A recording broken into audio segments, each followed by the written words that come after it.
Welcome back to Pixels and Bites on this very warm Sunday afternoon here in Sydney. I'm sweating my balls off already, and Pete's probably not going to be happy if I swear too much more on this. But I'm Dan. I'm here with Pete. Howdy. And Tom. Hello. And we're going to be trying some tasty beverages as well as talking some video game, pop culture, movies, TV shows. I think we've got a pretty good coverage on everything except this week. So we'll be touching on all things fun and interesting and having our beers at the same time. Yes. Yes. We're going straight into beers. You can tell I'm halfway through mine.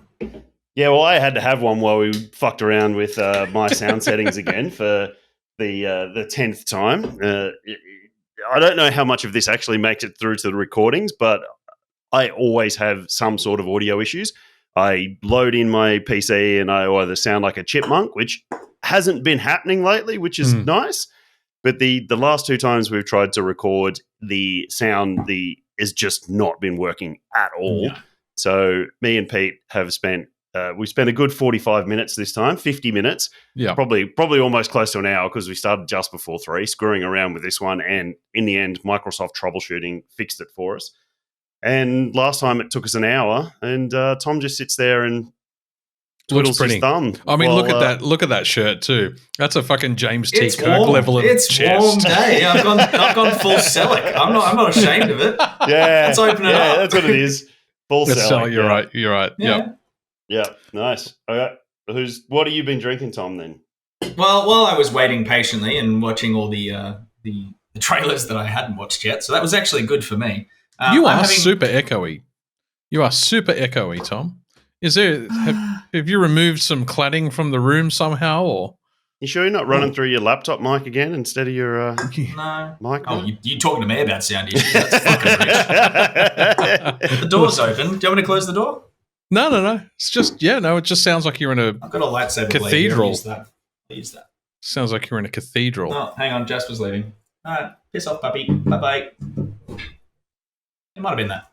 Anyway, stop twirling lightsabers around, Tom. No, now I've got a toy.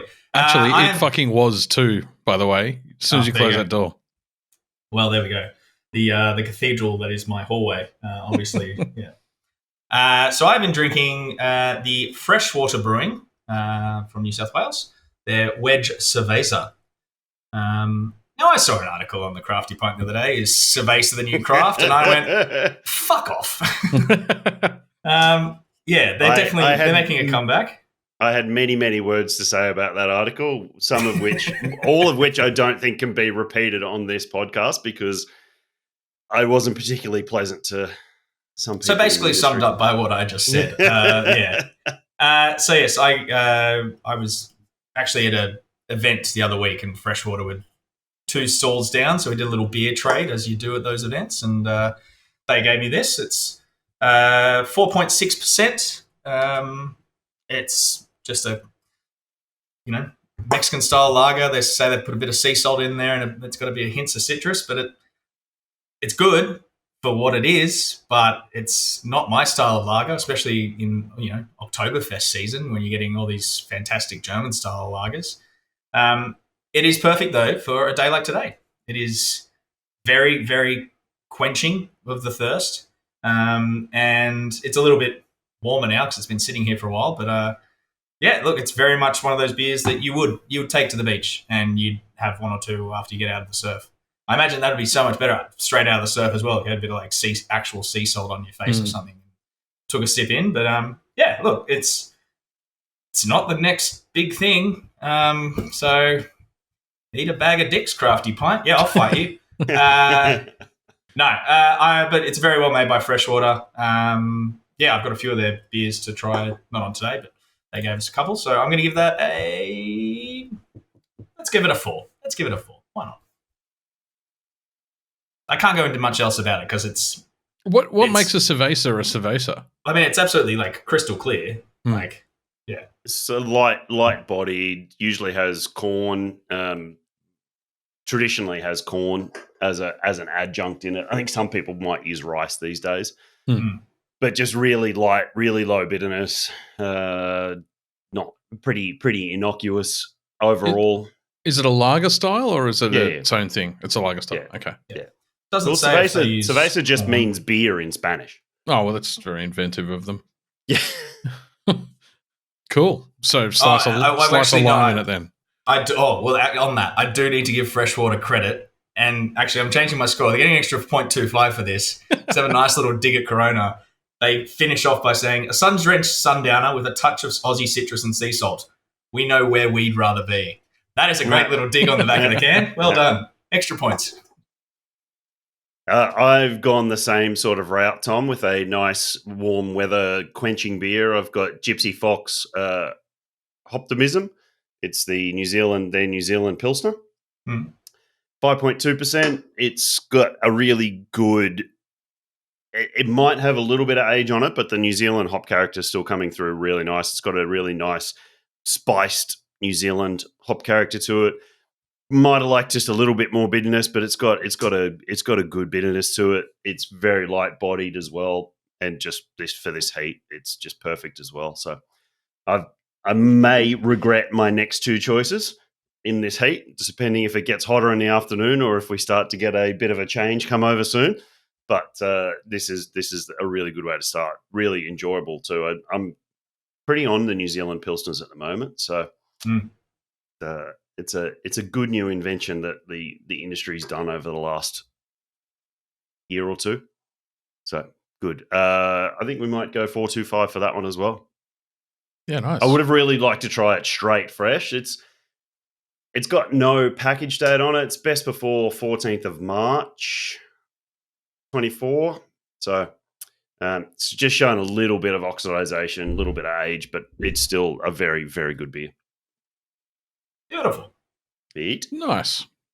So I am drinking another Zythologist beer after I had a chat with Shiv from Zythologist after our last review, and I in my defense, I did correct the record in the end that the $20 for that $5.50, $6 beer was actually a mistake in their in the Cuddy sellers labeling. So they charged me the right amount of beer, right amount for the beer.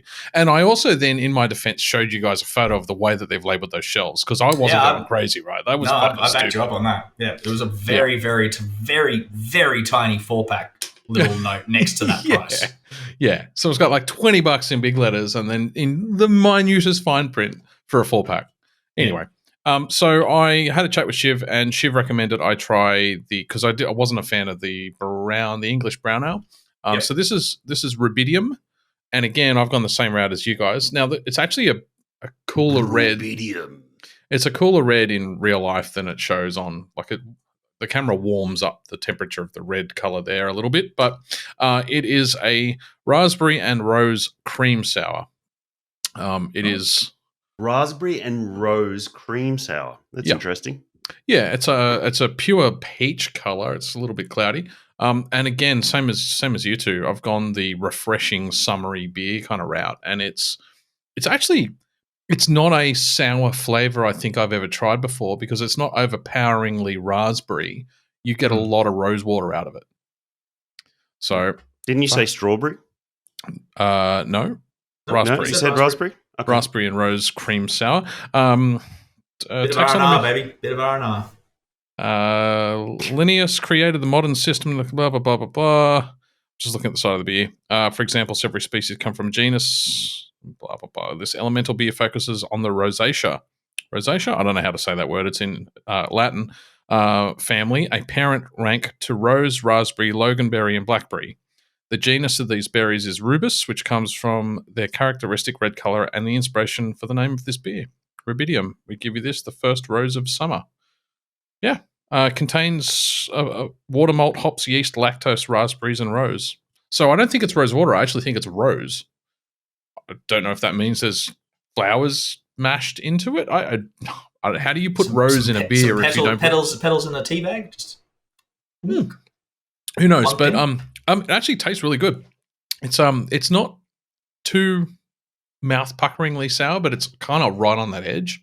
I could have lent either way. Like I'm quite happy with where the sourness level is. I could have gone a little bit more sour and it would have been okay still. It's kind of a wide band there.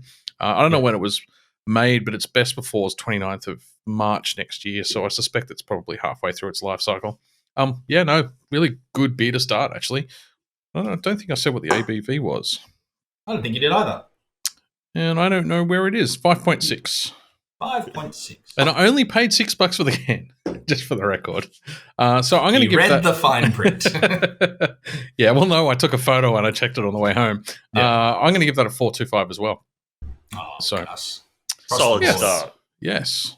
Well done, everybody. Shall we get into some news? We interrupt this broadcast with some breaking news from the front. I think we should.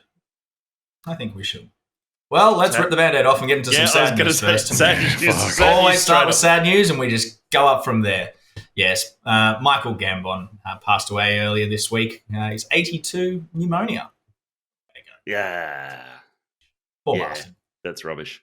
I'll always remember him, not just from obviously Harry Potter and was it Seeing Detective. Everyone talks about his role in that, but the fact that he forever, when had Gambon Corner in the original Top Gear, they had a corner named after him for where he went absolutely completely off. It's sad, but hey, what a run! What a hell of a run! Mm. Yeah. Good history to him. Was he the second Gandalf? Yes. Dumbledore. Dumbledore, not Gandalf. Gandalf, fuck. You're getting your grey wizards around the wrong way. I do have a mild hangover today too, so let's see if this alcohol can jumpstart it a little bit. Nothing hair for of the it dog. but the hair of the dog. Yeah. That's it. Yes. Get into it, Pete. Get stuck into some news. It's fucking Sony. As I was going through the news, their name just kept coming up. So, PlayStation CEO Jim Ryan's retiring after 30 years as the head of PlayStation. Essentially, he's CEO of Sony Interactive Entertainment. He's only been in the CEO role for 4 years, so he's kind of hasn't been there very long. But I at this point, is a shake-up a bad thing? Probably not.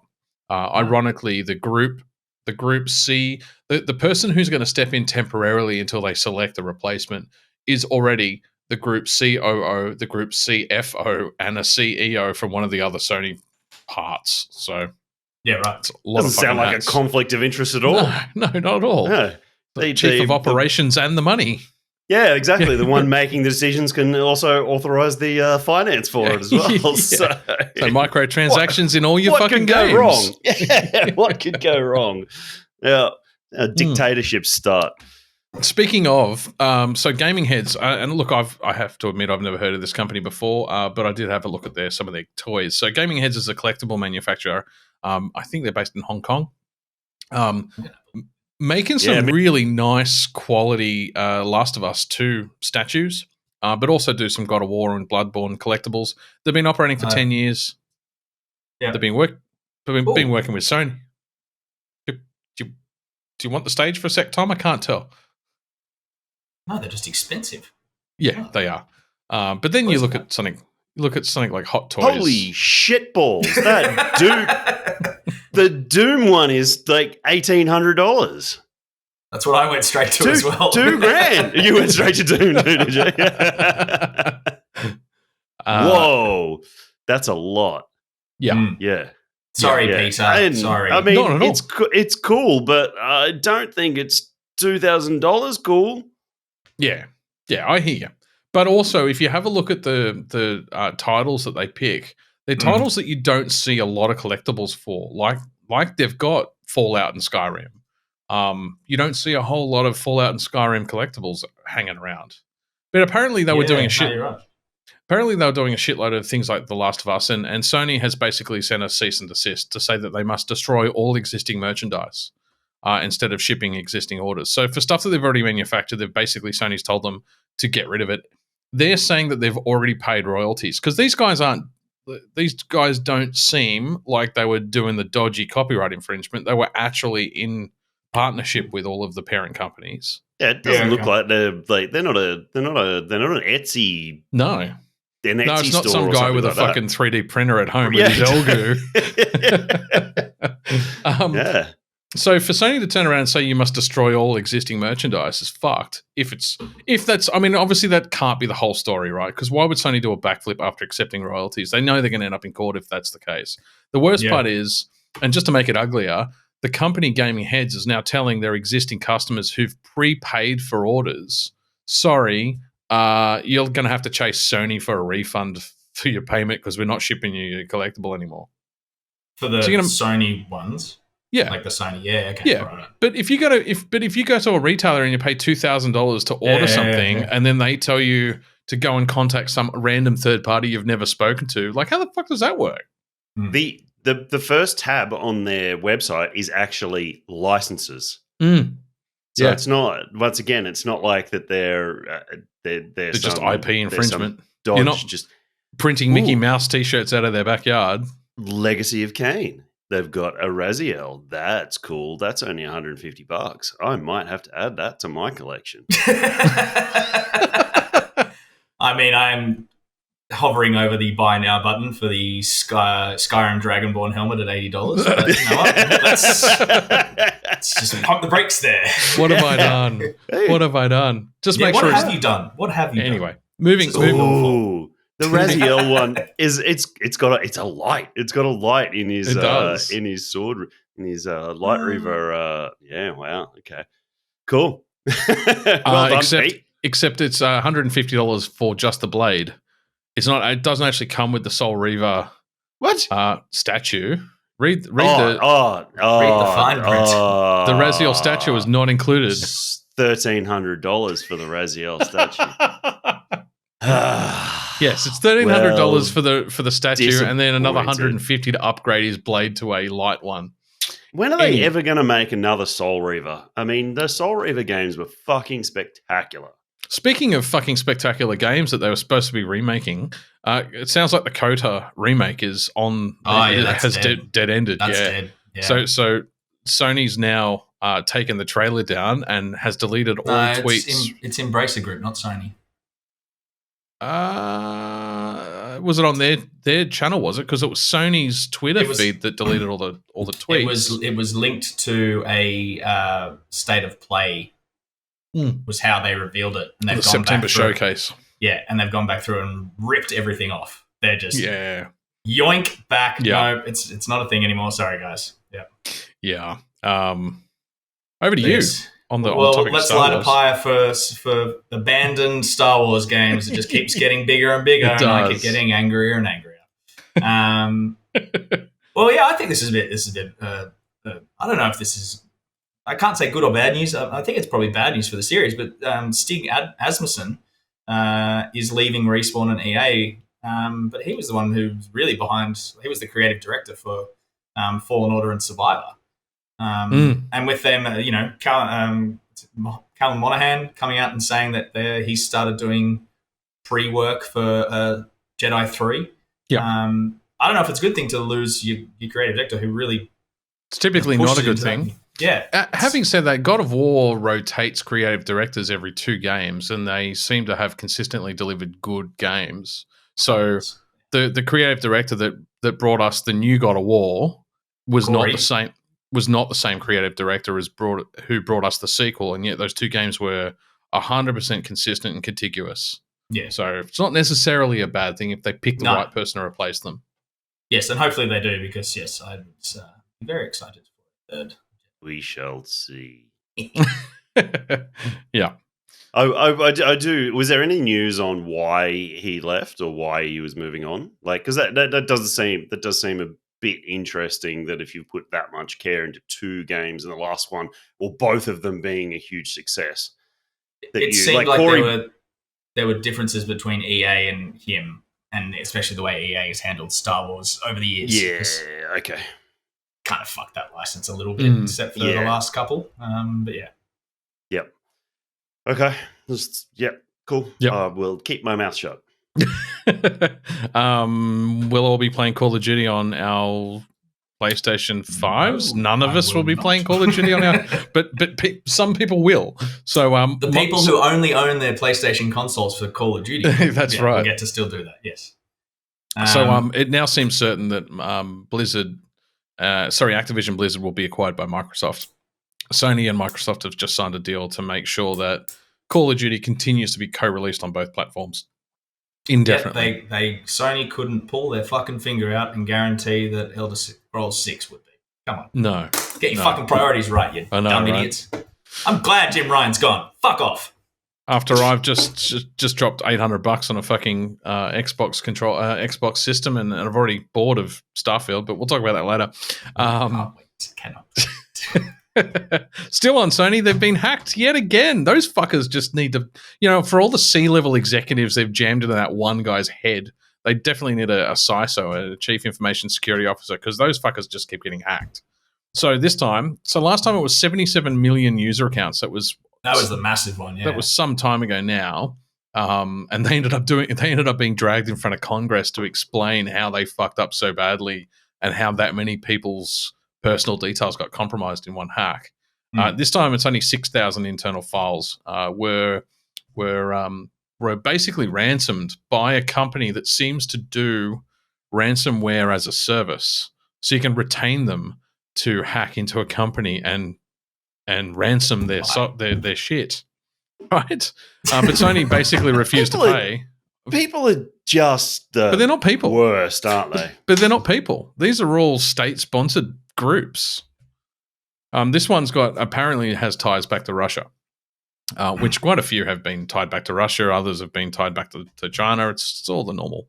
And I'm sure in China and Russia, they hear all about all the fucking US government-sponsored hack groups that are hacking in reverse. But the point is, this is now cyber warfare, really.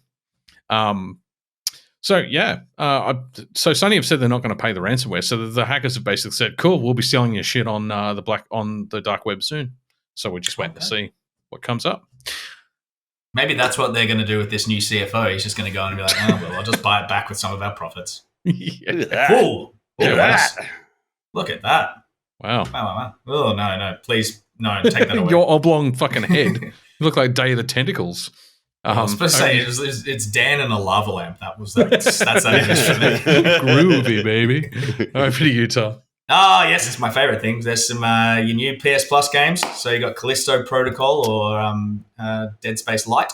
2 games that I haven't played that I want to play. There you go. Farming Simulator 22. Assuming this was the second one you're after there. Yep, definitely was. He's going to drive his harvester through his fields and get that corn for his Cerveza.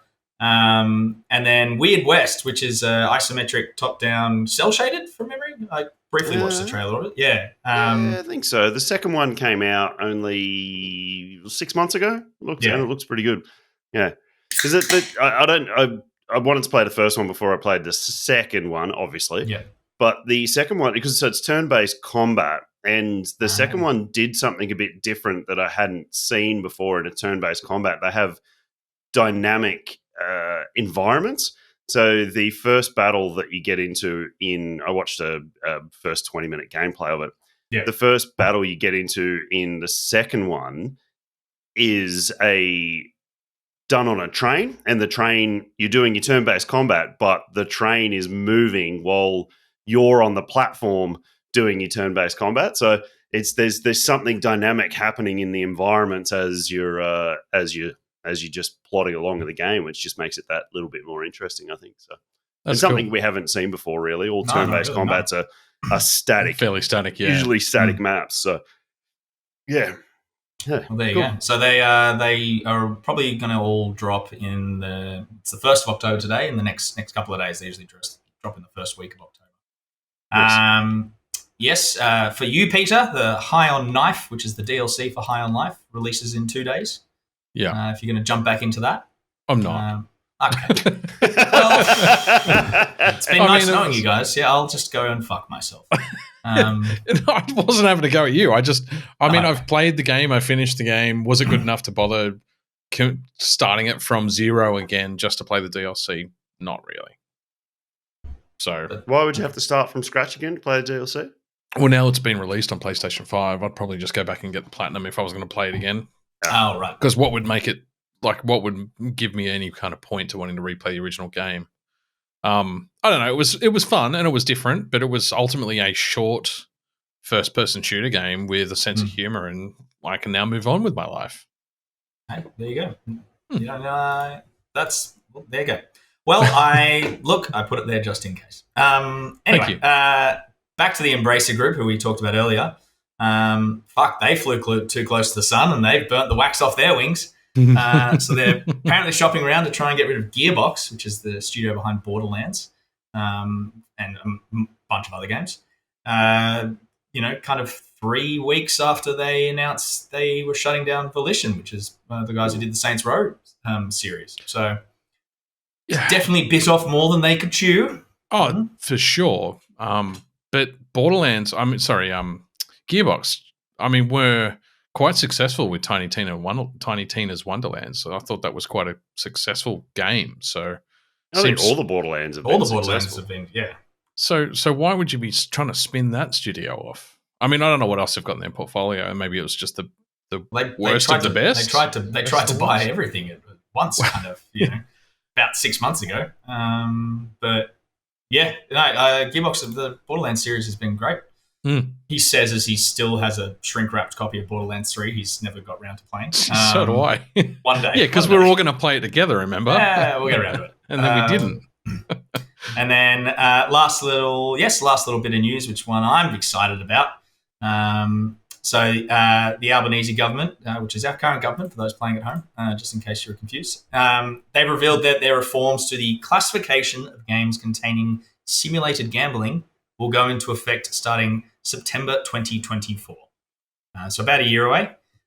This means that any game released after September 24 will receive an automatic R18 plus rating if it features simulated gambling, which you think of, the example they gave were online social casino games on mobiles. So, if you've ever seen someone who's got a pokey addiction who then downloads the app that doesn't have money and they press there so they can get the little hit and spin. Very sad. But that will be R18 plus. But for games that we were more likely to play, it's an automatic M rating if it carries any in-game purchases with a chance element, i.e. loot boxes. So, people used to... Good. Yes, yeah. I wish that... Fuck off. Yeah, I wish they'd rate that higher because, to be honest, an M rating probably isn't high enough for studios to avoid microtransactions through the loot boxes altogether. No. If it was R, then it would seriously hurt their bottom line by killing a bulk of their player base. So it's good, and certainly it signals the nanny state stepping in the right direction on that particular issue. Yeah. Although Australia does seem to continue to legislate fucking everything. But yeah, I think this one's not bad. Yeah. The less people kind of getting stuck into gambling early, the better. Because that shit sucks. Yep. Anyway, that's the news. Let's just see, then we have the funny one to end it. Here's some otters playing with balls and shuffle our papers and cuts to black. Right. And on that note, I think Dan's got some a review for us. Well, it's not really a review. It's just an update on something that I'm excited about. So many, many moons ago, I'm just going to have to open Steam again so I don't screw this up. You watch Dan suddenly go offline. yeah, actually. No, okay, I've got no downloads going, so that's fine. Microphone cuts out everything. Let me find it. There it is. Oh shit, I'm going to have to make sure it doesn't blast my ears too with the trailer that's going to play. So Return to Nangrim has been in pre-access. I've spoken about it many moons ago. It's classified Return to Nangrim, Narnia. A dwarven adventure.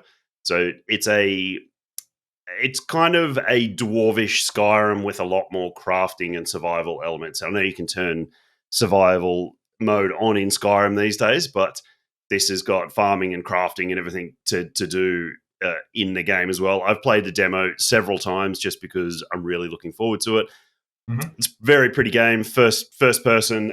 None of the graphics are finished as of yet. The combat system in the demo is not finished yet either, but you get a really good feel for the world that they're trying to create in it, which is great. So recently they've released 2 updates for just information updates on where they're at with developing the world. They've released a seasons update and how the seasons will not just visually impact the environment of the world, but will impact your harvesting and your crops and everything. So you'll have to farm to the proper seasons within there, but will also impact phases of the moon will have some sort of impact on crafting and forging elements within the moon cycles and things like that. Due to deities being stronger or weaker during moon phases, or doesn't really go into that side of it. Okay. Because you can imagine like the Selena goddess of moonlight and her sister, the goddess of shadow from Baldur's Gate, for example. Like, kind of makes sense. I imagine it will go into something like that. Pete, I might actually shoot you over to 2 pictures of the updated content that they've released, just so you can chuck them up on the YouTube the video while I'm talking about this, because they're beautifully represented in what they've done. Cool. Like, they've done graphical depictions of the dwarvish calendar and the cycle, and it's just really, really beautiful. I love it, and it's just right up my art style. And the one I really loved was their update. They're talking about the update to the forging, and we've spoken many times before about my love of forging of hot metals. I'm about to buy my first forge, so I'm very excited about that.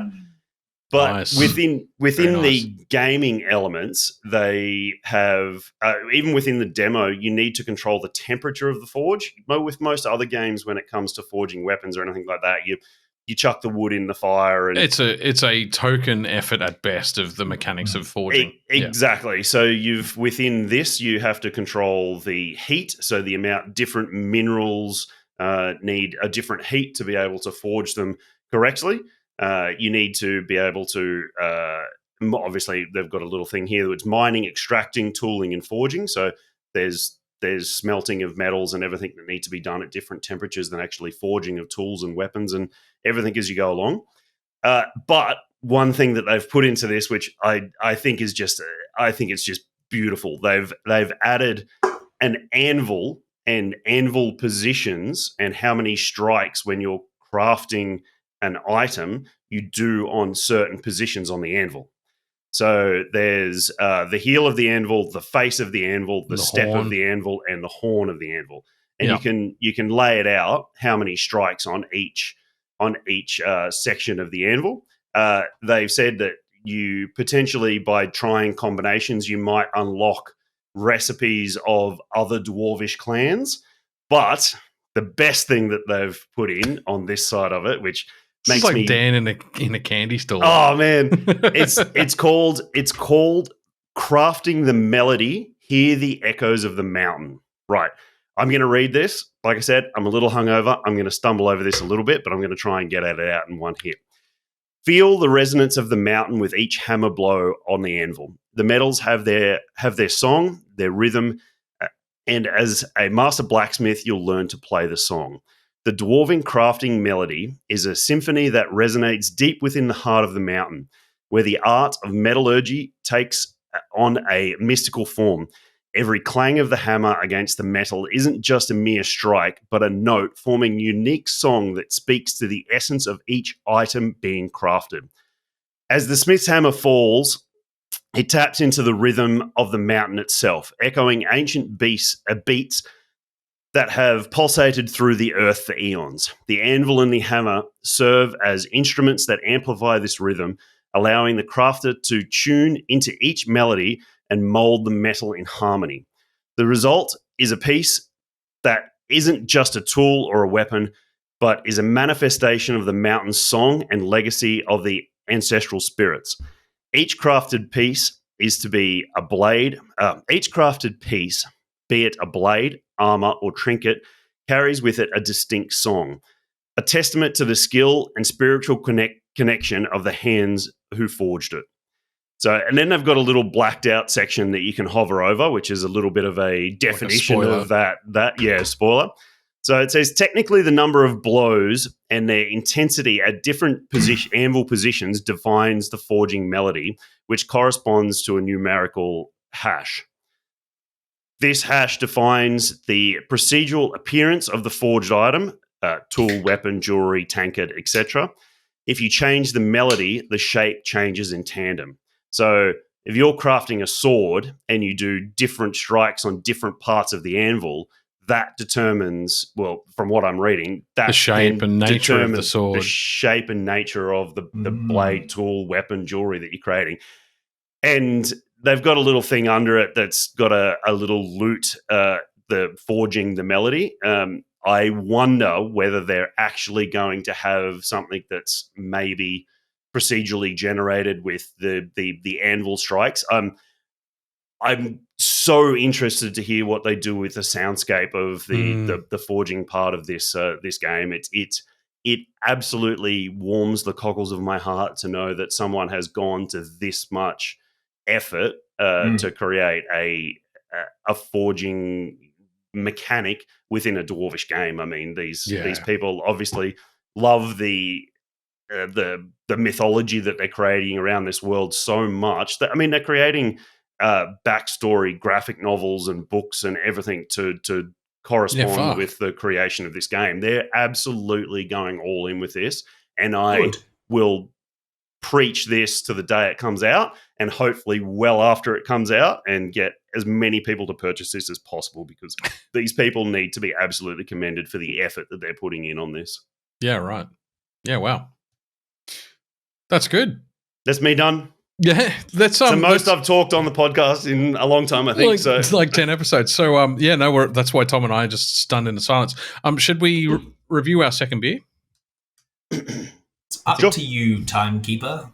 Well, we can't really go straight into a break after reviewing our second beer and come back from a break and review a third. So, let's talk beers.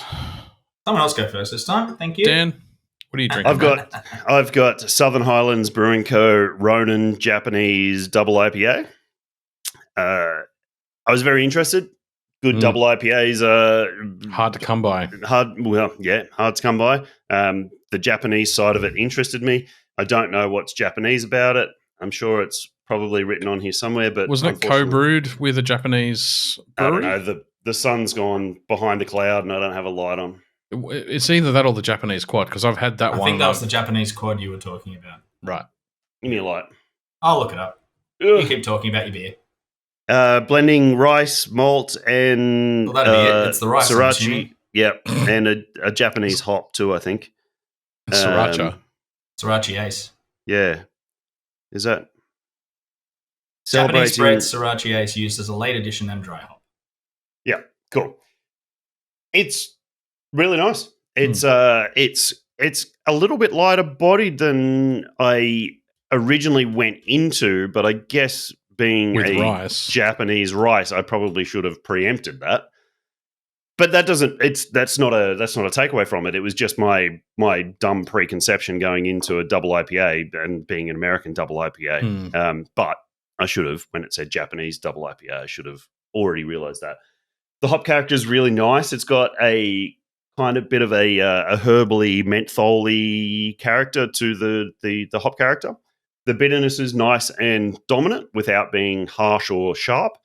It's really well-rounded across the board. You can feel the alcohol a little bit, but you kind of want to as well with these style of beers, but it's not overpowering or throws it out of balance. So I think that's a really well-crafted way to go, and it's wonderful artwork as well. Yeah. Yeah, wow. Yeah. That's really what caught me, was the time and effort put into the wonderful anime samurai on the or the Ronin, the samurai, the Ronin on the Ronin artwork on the can. So yeah, excellent, good job. I'm going to go a 4.75 for that one. Yeah, wow, nice, very nice. Really enjoyed that. Something in the news about Southern Highlands Brewing the other day. Yeah. Really, they've not bad, I hope. No, they've gone in with an English craft brewery as a paired up. Yeah. Joined in business with them. It was yeah. I mean, it's nothing for or against that. It was just Powder Monkey Brewery in Gosport. Wherever the fuck that is. Yeah, they have acquired Australian brewery, Southern Highlands Brewing. They've acquired it. Yep. Interesting. And are they a craft brew company themselves? Yes, I believe they are. So now we've got the Powder Monkey Craft Bar and Bites. So now we've got small businesses buying other small businesses halfway across the world. Halfway across the world. Well, I mean, it's better than fucking, Lion Nathan buying everything or whoever. So yeah, cool. Sweet. I'll go next, Tom, if that's all right. Please. Because I have a disappointment to talk about. So this is Temple. Here, man. Fuck. Well, I don't know. It might be your fault. Might not be. I can't remember now. This is Temple Brewing Co.'s Weston Street. Weston Street? Yeah. Weston Street. I remembered Double Dry Hops West Coast IPA. I was really looking forward to this one. 6.4% ABV.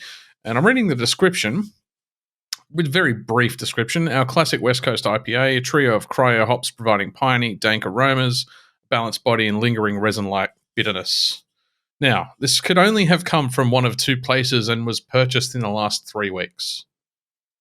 I'm not naming either of those two places. Well, you've fucking already done it. Well, I've actually named the other one as well in this episode. So, but it was packaged in October last year, and its best before was in May. And I was wondering why I couldn't taste any of the description on the site. There's no dankness left. There's no massive pine notes. It's just it's definitely an IPA. You can tell it's an IPA, but it's unremarkable as an IPA. When did you say that next May is the expiry date? No, the one that just went past. Yeah. Pete, where is September? May didn't just go past. May was. No, you said it was 4 months ago. Packaged in May. No. Oh, it was packaged. It was packaged in October last year. Yeah. It was best before the 25th of May. So, yeah, okay, Dan, it was 4 months ago, but it only had 6 months to start with on its best before, or 7 months. And you know as well as I do that the freshness of the hops is going to drop off a curve pretty quickly about 3 or 4 months after being packaged. So by the time you drink it at its best before, it's already lost most of its resiny notes, some of the stronger notes, and here I am 4 months later. Yeah. So, yeah, I'm not going to rate it because I don't think it's fair to Temple Brewing for me to rate the beer based on the sample because I can tell it's aged. Like it hasn't oxidized, it just doesn't have the flavor punch that you know that it should have from a double dry hopped IPA. So, yes, in fairness to them, I'm not going to rate it. But 6.4%, I'm sure it'll still get me pissed. Once Tom's gone, I want to throw a bonus beer rating in here, a bonus beer comment in. Okay. Take it away, Tom. Do you want to go first while it's on your mind? Oh yeah, no, sure. I don't mind. Yeah. Just my bonus comment is I had the batch West Coast IPA and the batch American Pale last night. Fantastic. Both like incredible beers. Like just exemplary hop expression on both of them, and just the West Coast IPA is exactly the style of West Coast IPA I like. So it really plays into my into my field there with the lighter malt character. I make a really heavy West Coast IPA, and I don't mind it, but it's what our customers want. It's not what I like to drink regularly myself. I like to drink the lighter malt body ones. But both the batch American Pale and the West Coast IPA, excellent. If you can get your hands on them, do it. If you haven't tried them, do it now. Yeah, nice. I actually had exactly the same two beers last night, Dan. And I agree wholeheartedly. And that pale punches above its weight too. That's the new one. Yes. A brand new beer, excellent. Yeah. Tom, what are you drinking, mate? I was looking something up. I'm having I'm investigating, Peter. Someone's about to get someone's about to get a very fucking angry email from me. I am having. I think we solved the mystery from earlier. Yeah, I packed it. But I actually legit thought it was fucking Cuddy Sellers. So yeah, nah, whatever, Trevor. Someone's about to get a very. That didn't arrive long time ago. Anyway, I am drinking the 6-string 1000th brew. Hey, they said the 1000th brew. It's their all the way from New Zealand. Just kidding. Yeah. Yes. This is 5%. It is a hazy pale using Cashmere, Eldorado, and Nelson Southern. And it's it's a very well made little hazy pale. I was going to do a little. I was going to actually have a little joke at Peter's expense and say that I had a hazy pale and bring up the can of the latest hazy days from Garage Project, and then not actually crack it and drink it. Because I know he actually hates the fact that I have them all the time on the. I don't hate the fact that you drink those beers. Not at all. You got sick of them. I got sick of trying to look up the numbers and it not being. I can't find it on. Untapped. Yeah, they dropped the number system, which is annoying. Yeah, but yeah, this is really good. The only thing that's I know it's like the generic design on the back because everything's based around like a guitar amp and on these, but they've got these little very nice and gold bitterness and alcohol dials on the back there for bitterness and alcohol percentage, and it's the same design. No, I'm sure it's the same design no matter what the level is at. And it kind of bothers me a little you bit because it's a miss, right? But it's so close. It's the 12 bitterness on a scale of 0 to 100 is sitting like there. You probably can't see it, but it's right in the middle. The 5% alcohol though is it's like 4.8. It's just shy. It's like, come on, man. It's just a little bit. It just triggers all the OCD in the world. It does. So what's it actually called? Sorry, 1000th brew? It just says hazy pale, but then they've got a big thing saying it's their 1000th brew. Yeah, okay. I'm guessing their 1000th recipe. Yeah, so it's just called the hazy pale ale. Just the hazy pale ale, yeah, 5%er. It's very nice. It's really peachy and citrusy. It's not quite thin, but it's like a light body is probably the best way to describe it. Not thin. Which is good again for this kind of a hot day. But it really it carries that citrus flavor all the way through, which is nice. It doesn't like drop off suddenly or anything and leave like nothing in the back end. But yeah, I'm gonna give that that's a solid 4. Congratulations on your 1000th brew 6 string. Yeah, all the way from the Central Coast of New Zealand. That's going to become our running joke. I like it. Unfortunately, yeah. I like it. Yep. Cool. I'm going to talk really quickly about a couple of reviews because I did talk about them in a little bit more detail last episode, but now the seasons have finished, I just kind of wanted to end cap them. So Foundation Season 2, new story, thoroughly enjoyed it, and it's also a recurring theme in Wheel of Time, which I'll talk about next episode because there's one more ep to go. But what I really liked about Foundation Season 2 was they didn't just do the same thing as they did in Season 1. They introduced a really interesting storyline or plot device, a story mechanic, if you like, to push the story forward in the first season. They executed it really well, and I'm actually glad that they dropped it for the second season. Second season had a very clear story arc from start to finish. It was told in a far more serialized way. It's kind of reminded me of Witcher Season 1 with all the time jumping versus Witcher Season 2 where it just went to telling a story in sequence, and it did so very effectively, and Foundation Season 2 did exactly the same thing. So the story got bigger, and the focus changed to interstellar war, and the fall of mankind has begun, and you can start to see the cracks in the Foundation or in the Empire itself in a really interesting and somewhat surprising way. Like I was the underlying story and what's driving the Empire and the collapse of the Empire was revealed right at the end, and it was, like I said, interesting and surprising. So definitely check out Season 2 if you could get through all the maths in Season 1. Absolutely not. And then Star Trek Strange New Worlds. I said communist last episode. What I meant was socialist. They're not communists. The Star Trek Federation is socialism. Strange New Worlds Season 2, fucking brilliant. Absolutely, like, standout performances. Some of the later episodes in Season 2 were just spectacular. Really interesting, intricate storylines. Again, this was more episodic. This is like a traditional Star Trek TV series now. It's self-contained stories quite frequently. They even did now the original series, The Next Generation, even Deep Space Nine did some musical stuff, but they never had a full-blown musical episode, as in where everyone starts singing. That sort of stuff was done quite frequently during the first actor strike. The first writer strike. They started doing musicals randomly in a lot of different TV shows. But I got to say, the first 10 minutes, I'm like, oh, really? You guys went there? Like, what the fuck? But it actually ended up being not terrible. They were well-written songs. It was the singing was actually all the original actors. So the cast were all singing. Not all of them can sing, but they were all gave it a jolly good go. And it was entertaining. So, yeah, that's all I have to say on those two things, but they're both worth watching. Mm-hmm.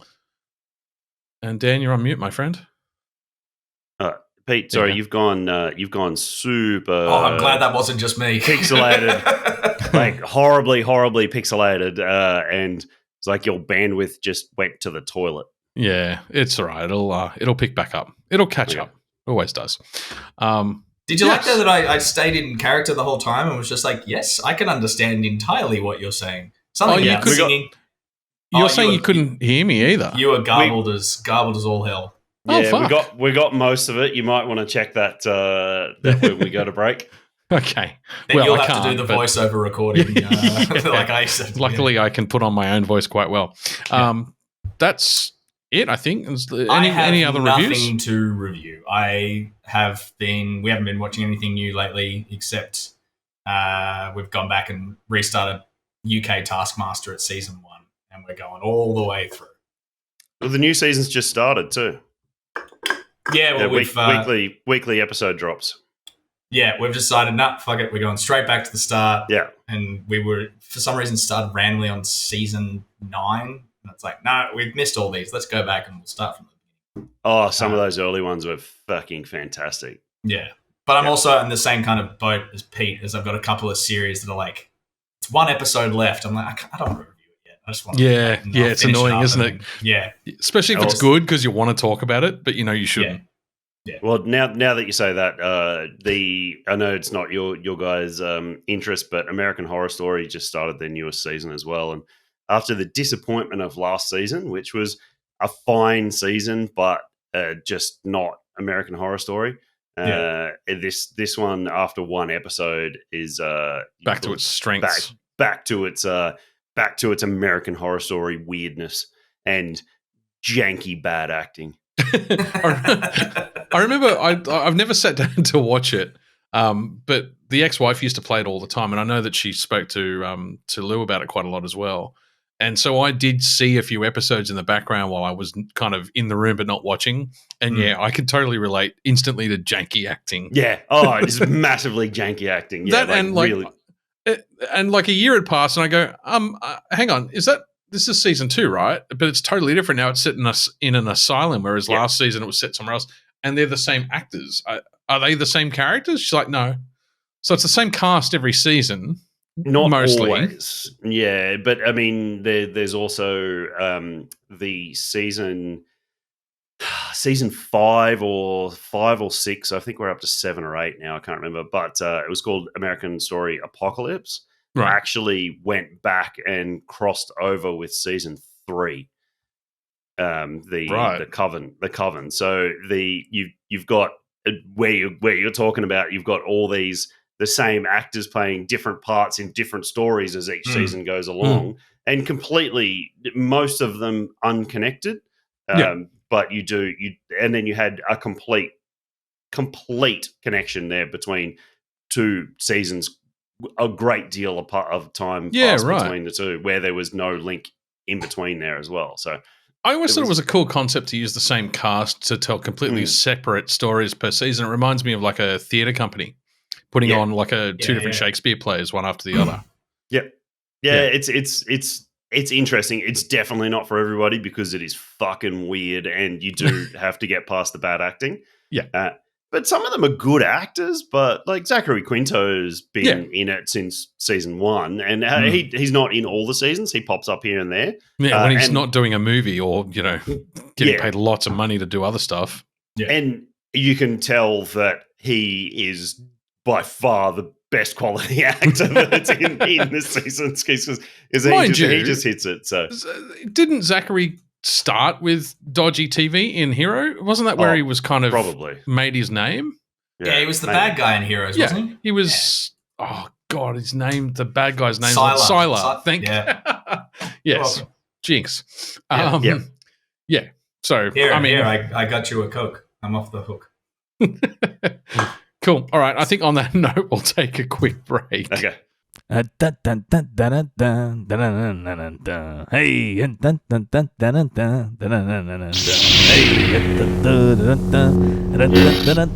Hey. And we're back. Oh, I probably should. We're not back. We can We're be back. unback. We We can be no, we unback. can be back. No, we can be back. I was just about to say, knowing my talent in pouring nitro cans, I probably should have grabbed a piece of paper towel on my way back. So No, chaos. Yes. yeah, all over my computer desk. I'm pouring. Wonderful. I'm currently pouring mine on top of my keyboard and realized that was a bad choice after I committed to it. But that's all right. And it's a big can too. So It is a big can. oh, I love this artwork. I know Yes. it's how good is it? Oh, This is going on the fridge. yeah, it's going on the fridge. Oh, yes. So for our third beers, in a rare case of coordination and planning, we're actually all trying the same beer. And as Tom correctly pointed out, even after we'd all committed to trying this beer on the same podcast, we still also needed to explicitly coordinate which of the four beers we would be doing it in. Because I was doing it first. I knew you was were. gonna do That's the why I same. said it. I knew you'd fucking do it first. So for those playing at home, this is Garage Project's Descent to the Dungeon of Dankness, which is a West Coast IPA. I might actually try and find the artwork, and I might throw the artwork up on the episode if I can. Oh man, I want to print this out and put it on my wall. It's so fucking That's what good. I It's need to it's do. very reminiscent of. I'm pretty sure you can of- get it on the GP store. I think they had really? prints of it. Yeah. Oh, don't tell me. And there he goes. Don't tell me. He's Yeah. off and racing. Yeah, he's off buying the T-shirt. So this was released for I'm 90% certain, and someone could probably fact check. I think this was released for Beervana, which recently happened, which is a GP collaborative beer fest they do. Okay. Oh, it's their main page as well. It's like the login page, but it's a different artwork. Oh, you got it. You got to go. I think they did a couple of. going. It's called the beers. Dungeon. It doesn't say it on the can. It's called Descent to the Dungeon of Dankness One Shot Adventure. No, they've written a one-shot adventure you can Oh, play. they have they? wow. Oh, come on. We got to That's do epic. this. We've got to do We'll do this as a one-shot. Download the adventure. Yeah. This will be like I- a 6-part mini series of uplates, and we'll record us playing the game. That could be a good Oh, play. Yeah. yes. That You'd is finally get me to play fucking- D&D. How good. Well done. That's fucking great. Okay, I'm going to read on that after the podcast. And Yep, you can DM that. Thanks. I'll- that'd be I'll- good if you could. I'll DM it. Yeah. Yeah. Just imagine we Very lose Dan kind for of the you. rest of the recording. He's just like, nah, I'm sorry, I'm deep in this. Go away. My precious. Yes. So the beer itself, has anyone actually bothered trying it yet? No, I am putting it to my lips as we speak. I got too caught up in the Ooh. moment with Oh, Garage Project doing fun things. oh, Yeah, that we is. can get. Yeah, you can get all the boss level, the Mecha Hop, all the Mecha Hop series all have prints too. Yep. They're only $20. Yeah, Wow. nice. I want it Fuck on yeah. a T-shirt. Yes. So the beer. Back to the Oh, podcast. the out of the world pack. Oh man, this Done it is to him again. bad. This is bad news. Like he's just discovered Bad. that they've got a fucking website. Bad news. Well, I didn't know they did prints. So, Anyway, Now Let's you talk do. about it. Yeah. Yes. so Thanks. You go. it is Yeah. dank as fuck.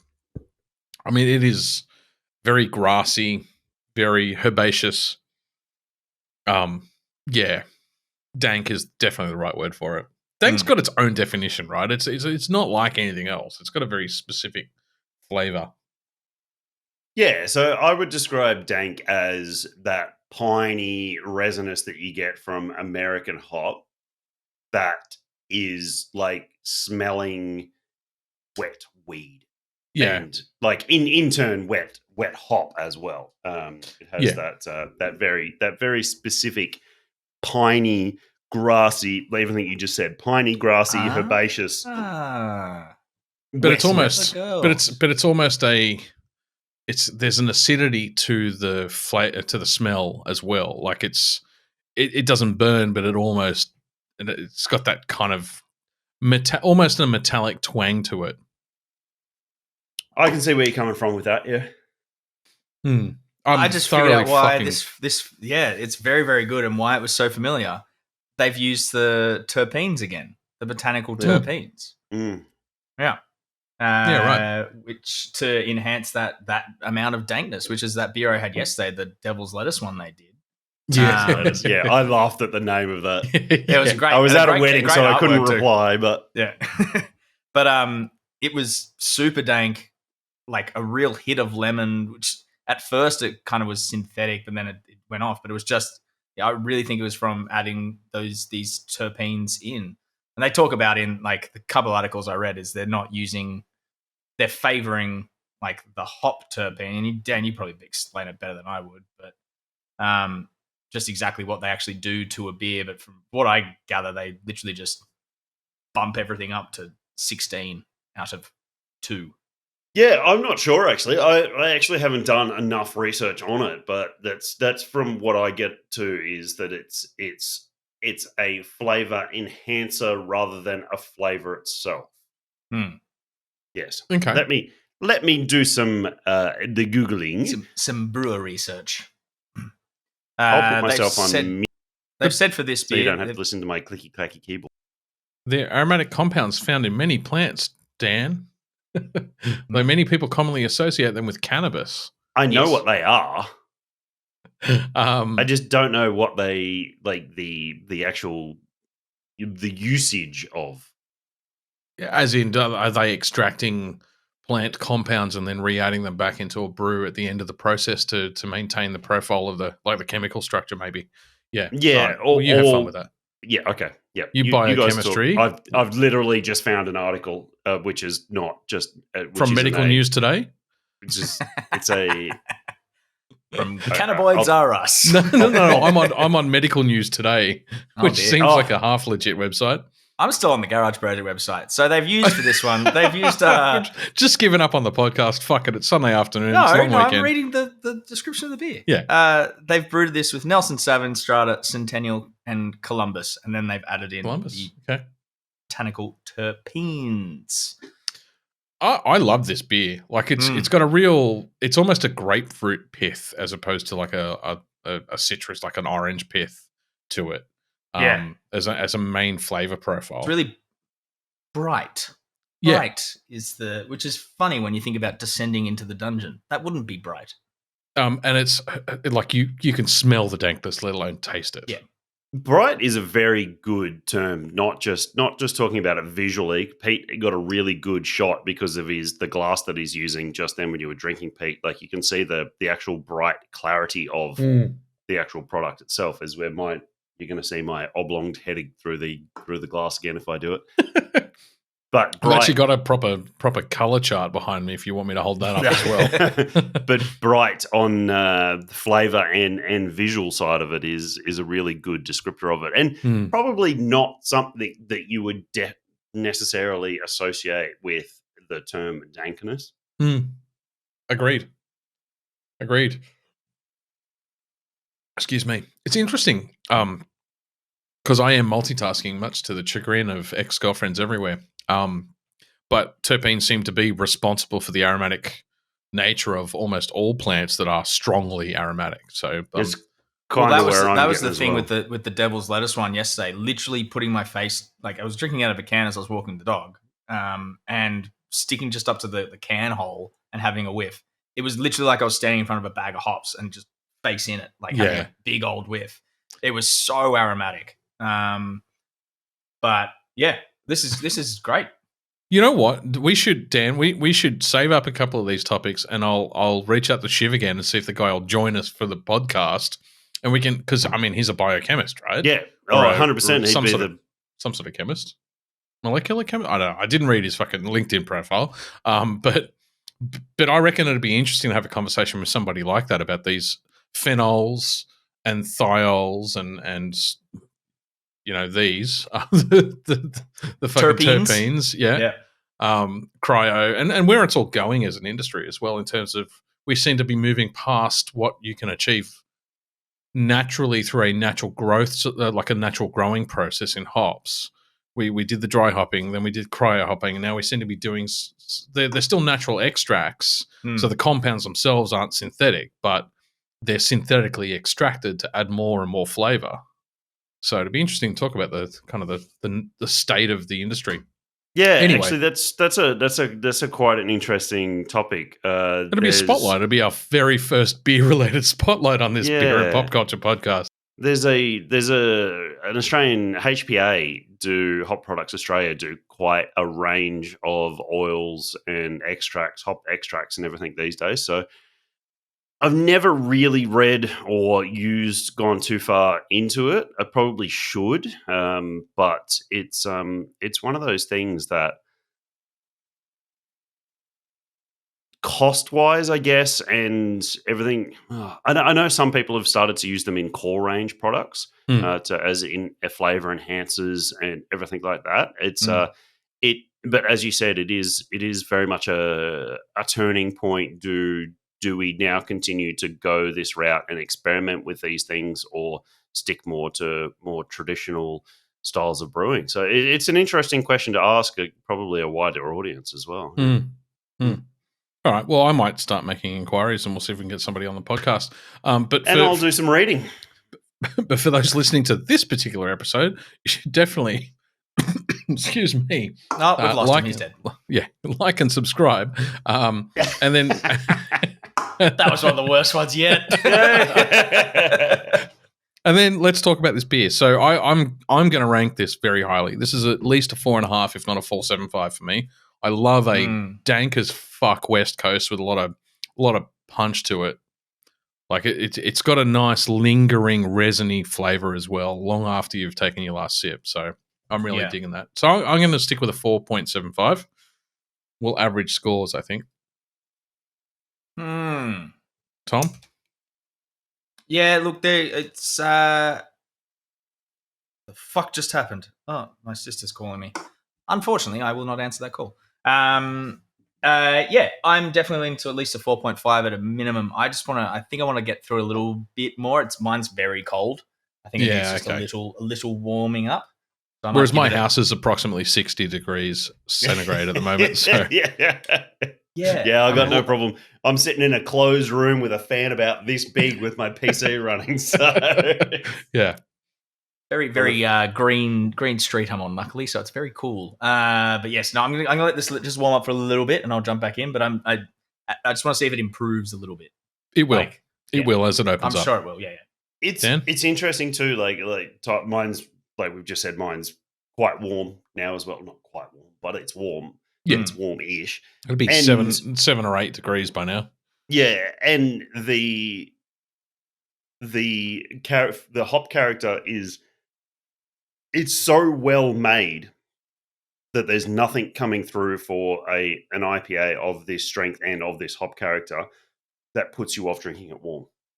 Yeah, that's absolutely correct. Yeah, I totally agree with that. And traditionally, that's probably not the right term, but typically, you wouldn't want to drink a fucking IPA as it warms up. Thank you, because it just becomes too. It just becomes the bitterness turns into acid, and you just end up with this really ugly flavor profile, and especially that dankness too. Like that can turn quite acrid. Yeah, acrid's probably a good term. Yeah, phenolic. That it can go that way. It's only 6.5, so you're not at the warmer temperatures going to get a huge amount of booze coming off it and everything as well. But if they haven't centrifuged this, like it's got a slight haze to it, but it's probably been centrifuged or mine's completely fined or something. Mine's got a bit. Oh yeah, Tom's is quite cloudy. That's a chill haze, I guarantee it. Because we're all drinking the same beer, and that is look. You can see my face through mine. Like yeah. That's interesting. Well, chill haze. Yeah, chill haze is quite an interesting concept where the proteins forming under low temperatures, but. God, we're almost getting philosophical about our beer now. But I think it deserves that time. This quality of beer and something that we're all having together. It's not like one person sitting there talking about it and the others going, "Yeah, cool. I wish I was drinking it too," kind of thing. So it's. I think it's an excellent product. I think it's excellent. I think it's flawlessly made. So I can do nothing but scale this as a 5. I don't think there's a single fault to it. you put this in an awards and it would definitely get a gold. Oh, it might lose out just a little bit on hop character for the style. It's got a good, strong hop character, but I think you put it up against Out of balance, maybe? not out of balance, just not quite enough, maybe, to push it into that gold territory. But it's definitely in the territory that if I had a 4-pack of 440 mils, these 440s, 440 mil, 6.5% IPAs like this, I'd be drinking the whole 4-pack. Back to back, yeah. And agreed. I consciously made the decision of not putting the second one in the fridge. Yeah, okay. Because I don't want to drink it tonight. Yeah. I want to keep it. And I don't want to be tempted if it's in the fridge. Just go, no, fuck it. I'm just going to have it. So that's the thing. I think mine's, you guys saying yours is probably about 6-7 degrees by now. Mine's definitely come from a very full fridge. I had the beer fridge kind of full at the moment. So obviously it's colder in there than it probably should be. But yeah, look, I'm definitely sitting up there in the 4.75 to 5 range. It's even if it's slightly warming up just by holding it, it's just I'm getting more and more of that real hop and dankness coming through. Like it's very oily now too. It starts to get warmer, but it's not an unbalanced palate oil. It's really pleasant. I think we should just declare it a 5. Let's just declare it a 5 across the board. Well, Dan was at 5. I was at 4.75, and you were at 4.5 to 4.75 to 5. So I think we just call it a 5. Because, as you said before, everybody who's listening to us at home who have already liked and subscribed are sitting there going, "Yeah, that's great. I wish I was better that drinking time. one." It wasn't better that time. I know, but the clunkier it is, the better it is. That's true. That's my opinion. I do really appreciate as well that it's the female character at the front and center has proper fucking armor on too. It very much reminds me of Dragons of Kern. Is it Kern? I mean, the dude in the back with the mullet and the mo, he looks straight out of a bad romance novel. An 80s romance novel. Which I fucking love. Like, and it was Anne McCaffrey, Dragon Riders of Pern, but it's not that artwork. But it is reminiscent of D&D artwork. Yeah, she's got the whole David Hasselhoff, Nick Fury thing going. Yeah, with the Garage Project eye patch. The front white streak, grey streak in the hair and the eye patch. It's Rogue. The dwarf's got his guitar slung across his back. It's a fucking 8-string. Yeah, I was just going to say that actually. Yeah, it's an 8-string. It's an 8-string lute or something strung across his back. Probably double strung as well. So it's actually a 16-string lute. Double strung. Yeah. Also, he looks straight out of a Henson film. The little dwarf. Doesn't he? Yeah. Yeah. And then you've got the swashbuckling pirate looking dude behind him. It's very Swords of the Coast. The third dude that's not the dwarf. Oh, yeah, that was the guy that we were talking about, the romance novel man. With the mullet, yeah. He looks like he's straight out of a D&D plot line. Yeah. No, he looks straight out of an 80s porno. Is what he looks straight out. 100% that's what he looks like. Has he got an eye patch as well? He does. No, I think it's just the shadow, the hair shadow. Okay. Yeah. It's very, very, it's some of the best. It's very Escaping artwork. LA. Like, it reminds me of Escaping LA. Snake Plissken. Oh, yeah.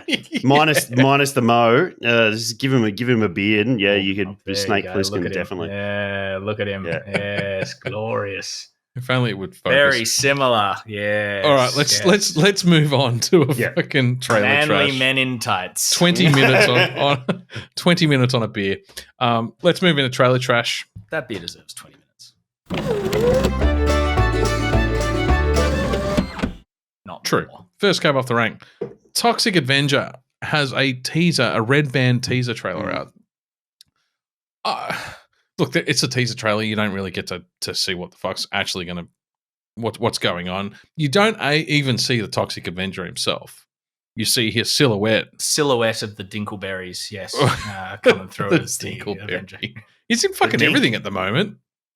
He was in another trailer that I watched. I don't remember what it was, but back to he's doing a Nick Cage. Oh thing. no! So it was a trailer. Samuel L. Jackson just being in everything. Yeah. No. So it was a trailer that I elected not to include because you guys aren't interested at all in it. But the new I'll get in touch with that. what's it called? Hunger Games. The new Hunger Games prequel. Oh yeah, movie absolutely not has involved. Yep. I told you. But Dinklage is in fucking that now too. And I didn't realize it was a prequel, but it apparently is. Anyway, so Toxic Avenger. I mean, you know, It looks delightfully 80s. It does. It does.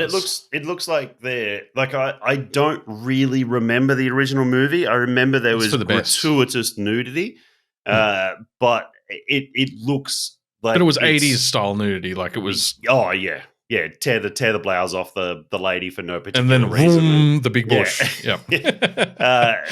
And it just the violence that you get from the teaser trailer, it just looks like that over the top squib, like over the top 80s squib, someone standing there and flailing their arms while they're getting riddled with bullets and all the squibs are going off.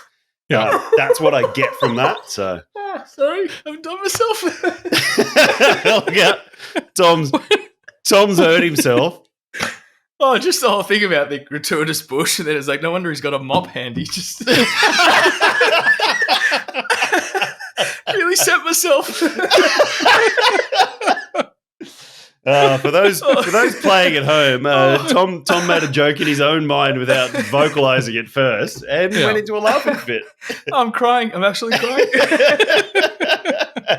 God, I'm hilarious. Oh. I thought you were gonna. I actually thought you were going down the scary movie. Was it Scary Movie? The piss take where he pulls out the fucking chainsaw. Right? Yeah, the hedge trimmers. The hedge trimmer. Yeah. No. Nope. Anyway. Wow. Anyway. Sorry. Yes. Sorry. Serious face. I mean, if hope Mum doesn't listen to this episode. We can put that in brackets underneath the title, not mum friendly. That could be the episode title. Not mum friendly. Gratuitous bush.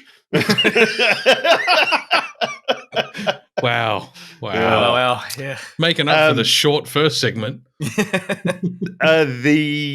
If they stick to it and continue on that for the entire thing, I think it'll be something really unique coming out. And if they just go whole hog and not worry about offending people, and then it could be something super unique that comes out. It was what it reminded me of? Studio behind it a bit not. I'll look it up. I'm gonna look not mainstream. Yeah. I'll have. Not sure, but you know what it reminded me of? The jaw when he had the tongue hanging out, and so the only reason. So for those who haven't seen it, and one, go and watch it, but mainly it was red banned because the Toxic Avenger takes a swing with some sort of staff, some sort of magical. It's his mop, but it looks it's been made to look like some sort of like anyway. Toxified. Yeah. So he takes a swipe and he just takes the guy's jaw clean off, and you end up with like this tongue hanging out and this just missing bottom jaw. It reminded me of we've seen that kind of stuff in that what's the fucking zombie show that we've all watched and stopped watching? Walking Dead. Thank you. So we've all seen that kind of gratuitous violence before, like a ripping kind of jaw off kind of thing. Yeah. But it almost reminded me of Army of Darkness in its 80s piss takiness. Like it doesn't take itself at all seriously. And if we get another Army of Darkness style movie now, I'm fucking loving it. Hail to the king, baby. Appropriate shirt for that comment. Have you guys seen the shot of Elijah Wood in this? No, I didn't know he was in it. Elijah Wood's in it, and he plays. I think he's like the CEO of like the toxic company that's like creates him. But he's gone full Gollum. He's like a cross between Penguin and Gollum. Like, it's a crazy look. It. Yeah, that is very Penguin. Yeah, it's Penguin cross Gollum. Kevin Bacon's in this. I can't wait. Holy shit! Yeah, right. Elijah Wood was the main character. He's playing Weird Al Yankovic, isn't he? That's Harry Potter. Daniel Radcliffe. Oh, sorry, you're right. It is Daniel Radcliffe. You're right. Yeah. All right. Moving on. Second trailer. Dream Scenario. This I don't know what to make of this. This is a a film with Nick Cage in it where he is appearing in. He looks like some sort of high school professor, teacher of some kind, and he starts appearing in people's dreams. Yes. And shoots to stardom as a result of appearing in everyone's dreams. Sorry, The Toxic Avenger is being made by Legendary Entertainment, famously made Interstellar, The Dark Knight, June. Yeah, it's not. So it's not mainstream. Yeah.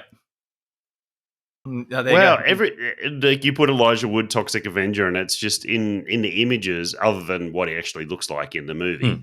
It's everybody saying that he's playing the Toxic Avenger. He's playing Toxic Avenger. Yeah, it must have been just an early rumor when he signed on to the movie. Yeah. No. Yeah. It's the Dinkleberries. It's Dink. Dinkleberries.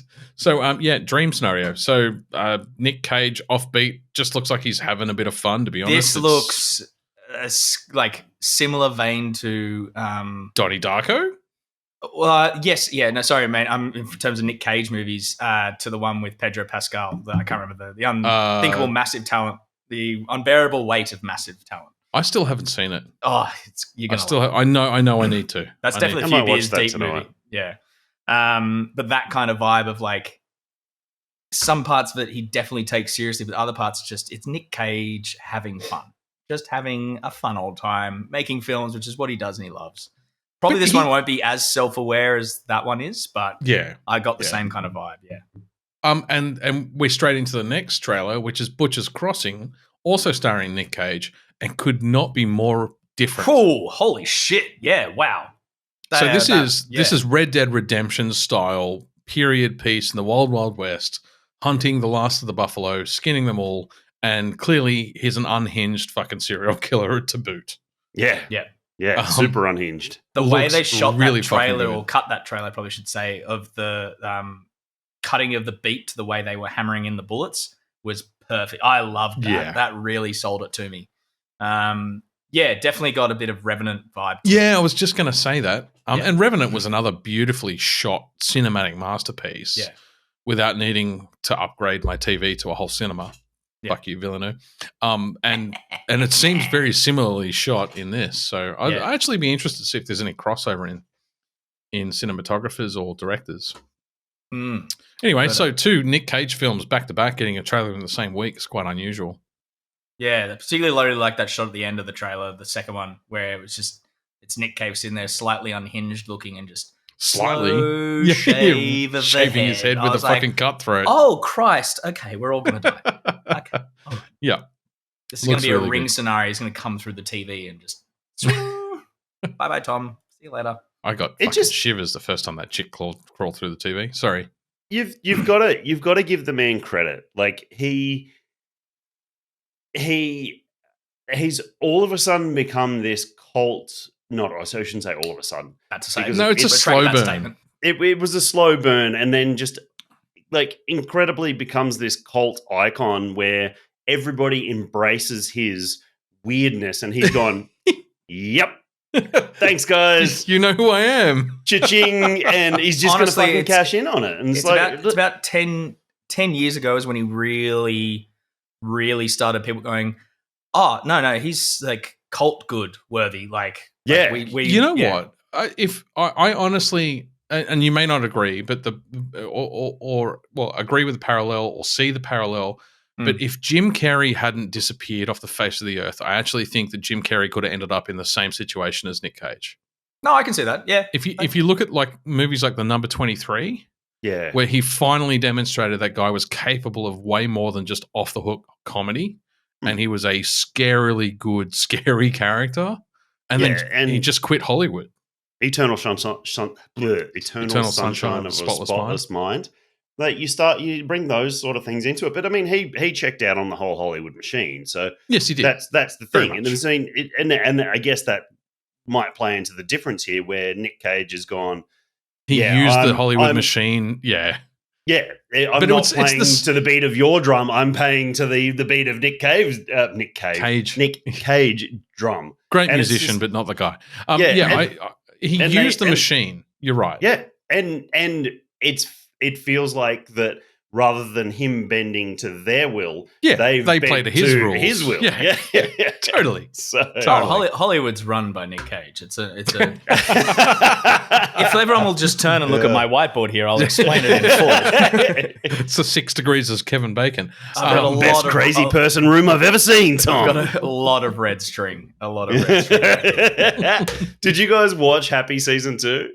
No, I haven't started any of Happy yet. Man.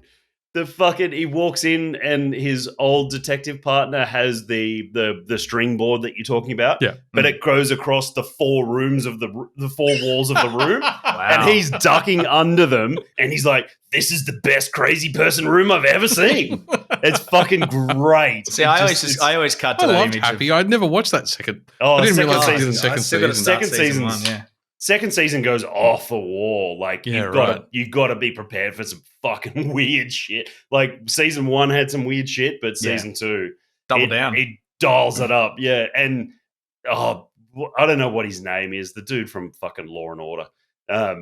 He just plays that drunk, crazy PI that's lost everything so well.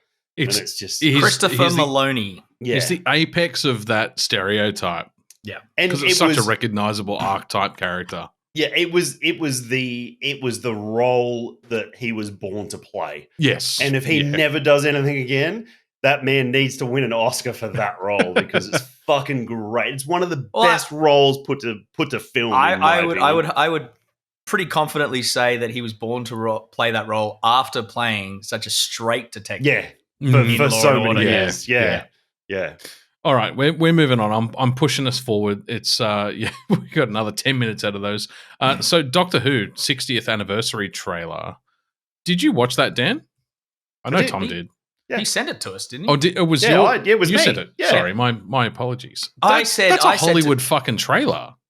I said to Pete, was Michael Bay involved at any point in the filming of this? Because there were a lot of explosions. A lot of, yeah. If you watched and were a fan of the David Tennant, Russell is it Russell? This is your Russell T department, Davies. man. Don't It's ask Russell T questions. Davies. It's Russell T Davies wrote and directed. You can fact check me in the background, but if you're going to harken back to those episodes, this was the trailer that calls back all of that, like epic drama. Like the heyday of Doctor Who relaunch was David Tennant with Dr. Donna. And I say Dr. Donna specifically because it's a reference back to those episodes where she essentially... Like Donna. I never liked the actress. I still don't. Tate. Yeah.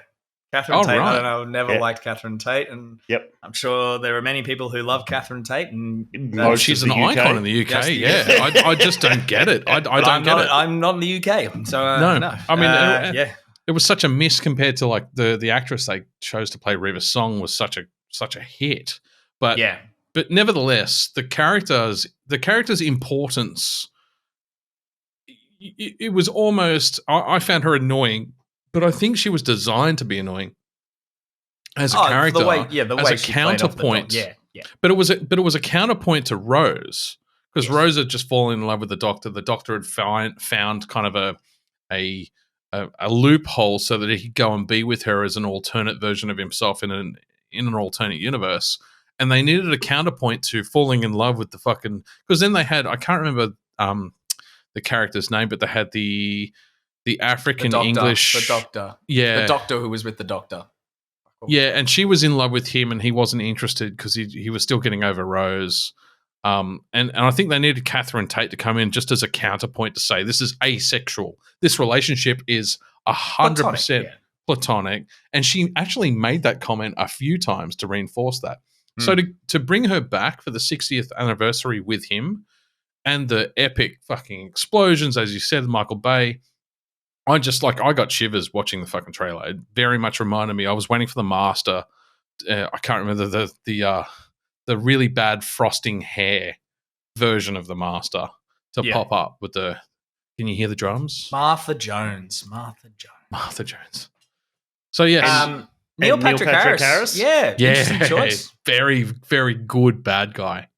Man, his bad guys. Like I love A Million Ways to Die in the West, and his. I'm watching Orville right now, and I just Yeah. finished the episode with Charlize Theron, and it's very Million Ways to Die in the Oh, West. okay. I haven't seen that. I haven't watched Great much of Orville, but I should. But Neil Patrick Harris and his quirky He villains. was a great I think Count Olaf in that Yeah. series. What is it? The kids series. Oh, this beer is spectacular. The series of unfortunate events. Yes. That thing. Yeah. Yeah. I never saw here. I only saw the movie with Jim Carrey in that role. So, but Neil Patrick Harris seems to be born to play the quirky villainous man in those sort of movies because This reminds me of the Monopoly falls guy. into it. Yeah. It's just he's just Needs a monocle, and he had tails and all the rest of it. Yeah. No, he's great. I love him, and I'm so glad he's found his thing. Like having His been niche. the child star, he could have quite easily have fallen out after Doogie Howser, and he did for a while. He did. He disappeared for a long time. Yeah, but except for that, the perfect role he had in Starship Troopers. oh yeah, yeah. Never The forget. brain bug guy. Yeah. yeah. But just to fall into his. But also his- to escape the ugliness of surrounding How I Met Your Mother, because that was a massive hit, and then suddenly, with the start of at the very beginning of the woke movement, it was utterly rejected for the misogynistic shit it was. Because of Barney. Because of the whole fucking series, really. Yeah. There's a lot of stuff in there that look. I thoroughly enjoy the series, but it's on the nose for a lot of people. People who used to It's like also got it. one of the worst fucking endings in the It's history terrible. of the series. Yeah, it's That's why it Game of deserves to get Thrones panned. ending. Yeah, it's a Oh. Game of Thrones last Yep. season After level. all of that shit, then you're getting fucking that Yeah. dog.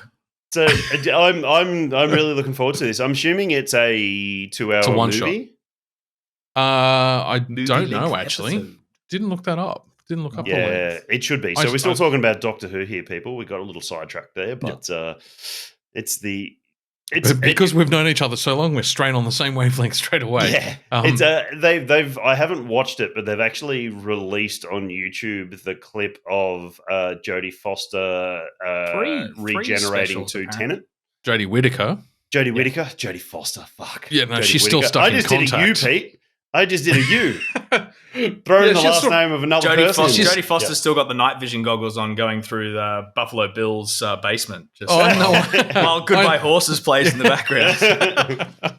I thought she was stuck with the aliens trying to get back. That was a terrible ending to that movie. Yeah, I have not seen the regen. I'm actually really interested in where they go next, because you Well, then do they- see Nakuti.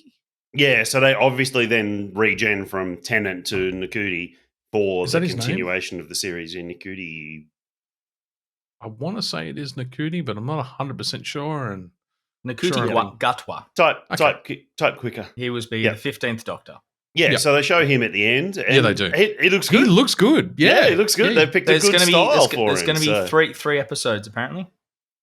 Titled The Star Beast, Wild Blue Yonder, and The Giggle There's going to be The Giggle. 3 episodes with, with Tennant. for the 60th Tennant. anniversary.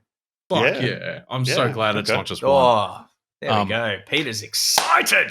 Fuck yeah. Oh, I'm it looks excited. good. And I haven't to watched bring Doctor Who for years. to bring Tennant Pete, I think the Doctor Who ban's been lifted. Yeah. But honestly, when you think about it, like it went off and people stopped watching it. And the best way to resurrect a show that used to be really popular and suddenly isn't is bring back everyone that was fucking popular. So they brought back the writer/director, they brought back the actors. Like if this can't re-energize the series, then just kill it. Yeah. That's my opinion. Look, I think Peter Capaldi is a great actor, but I didn't enjoy his killed it. Doctor, and that's where it started to lose. And then I couldn't. But I don't think it was because- him, and we've talked about this. Yeah, think it but was the I don't know. That director, was writer. but there was the start of the beginning, like when Beginning and I the end. started. Yeah, when I started losing interest in him as a Doctor, then I couldn't jump on board with Jodie, which is unfair on Jodie. I agree. Yeah, But but I think it was a bit of fatigue. It was a bit of fatigue more from Yeah, I don't know. Just the way they handled Capaldi's Doctor it didn't feel in any way fluid it was very stop-starty in a bit. He seemed to not. They couldn't figure out who they wanted him to be because I got the impression that's what I was that trying to get to. Yeah, I got the impression that they injected him with a goal, and I think the goal was the right goal, by the way, and that was because you had Tennant into Smith, and Smith really did portray a haunted Doctor very well. Yeah, he wasn't angry; he was sad about being the last and about all of his loss. And they really did play on that towards the end, particularly exploring his death and his resurrection and River's Song, his daughter, his wife. And then to move into Capaldi through the 50th anniversary, by the way, because they did that massive episode as well. Yeah. I think Capaldi was designed to be the angry Doctor that was like, fuck you, universe, I deserve better than this. And it started off quite well in that space. And just the angry ran out of steam really too quickly. Yeah, the angry in sense of like I was meant to finish, but I'm not finished. I'm back, and it was the entitlement that just didn't play out well. Exactly, yeah. And then I really feel bad for like Jodie Whittaker. She was direction. Jodie Whittaker. It was. Damn it! I've done a Pete now. Everyone's done a Pete, but Pete. Her series was, or her 2 or 3 seasons, 2 seasons, were just directionless. She didn't have an identity or a strong one. But that's the problem is that Jodie's big thing was overcoming being the first female Doctor. That was the biggest hurdle for her to get. But it didn't need to be. It didn't. No. And this is also coming off the back of Peter Capaldi's seasons, where he was the older. No, he wasn't. He wasn't the oldest Doctor. But what was he like? As a Doctor, like I think that's the thing. So if you needed Jodie to come before as a palate cleanser. You needed Jodie to come after Matt Smith and like kind of come in as like this is fresh, and then maybe go to Peter. Like it's maybe just a case of like. But I don't think it's about the actors or the gender of those actors. I actually think it's the writing lost its way. No, but I think it's also in the direction of the way they were taking the Doctor. The way they were taking the Doctor was wrong. Yeah, the showrunner. Anyway, and I completely agree as well. It's just because I watched about 4 or 5 episodes into Capaldi, and I loved Matt Smith. I watched a fair bit of Tennant, but then Matt Smith absolutely drew me in. And I know the idea is to go in a different direction, but you still need to be compelling in the stories that you're telling to drive the people. And if you're going to change the Doctor actually quite drastically when he regens, when they regen.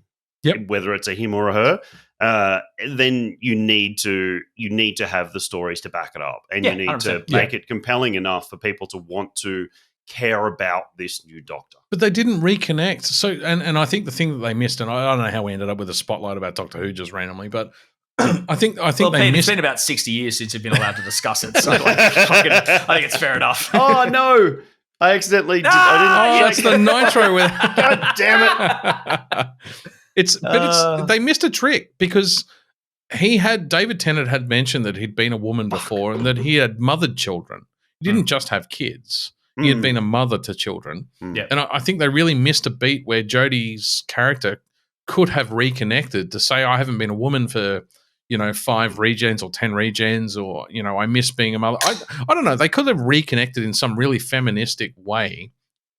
Not feminism, but do you know what I mean? Like they could have connected that way. Yeah. And I think they missed. It was just poor writing. It was just, hey, look at us, we put a woman in. It's like, no, but you now empower her. It's not enough just to cast a woman. You need to actually write it into the story as to why that's compelling and interesting and empowering. And the problem is now that they probably won't go back to that now for. I actually think now. So Nakuti's obviously a guy, but I'm fairly certain he's a gay guy in real life, a gay actor. He's in Sex Education is his big role. And if he and I don't know where I got that from. Maybe I'm talking out of my ass. But if he is quite a feminine guy, I actually think they could androgynize the character a little better if they explore it properly. And Russell T Davies is a very big advocate for diversity and for equalisation of gay rights, particularly in the UK. That's actually what he went off to do after he left. I mean, he did Torchwood, which was very much on that in that vein, and then went off to do other stuff that's in that, like, away from TV shows. So let's watch this space then. Like, it's just see what happens and come back to it. I just want them to go back to the days where they were exploring what it was to be human. It was quite existential, and that's what made it compelling. And I think this is why you got banned from talking about Doctor Who. Yeah, okay. Netflix anime. Let's go. Yes. Fair call. There was actually, I only put in 2 here that I thought were the most applicable to us. But Netflix actually dropped like 6 or 7 anime trailers recently for series. So there's one for Devil May Cry, which is another game series. There was another Castlevania. There were 2 or 3 others. There was one actually that I probably should have included. It was more samurai focused, but it was from James Mangold. Apparently had a role in the creation of the story because it came up as like from the director of Logan, not using the Fox voice, but in that same sense. But yeah, so this Tomb Raider is a continuation of the reboot Tomb Raider series. So we're talking the 2013 story where Lara Croft is no longer the just polygonal boobs but running around with twin guns thing. This is the one, bow and arrows, stranded on the island. I don't know if it's like a retelling the of Turok style. Yeah, but it's the more realistic one, and that's the one they made the movie about. If you watch there was the movie version, so it's based around that Square Enix version of the games. But it's Lara is now voiced by Hayley Atwell, who you will know as Peggy Carter from the Captain America films. So yeah, but it's the same kind of style as it's slightly different. It's not the same studio behind it as, say, like the Castlevania, so it's slightly different animation, which is cool.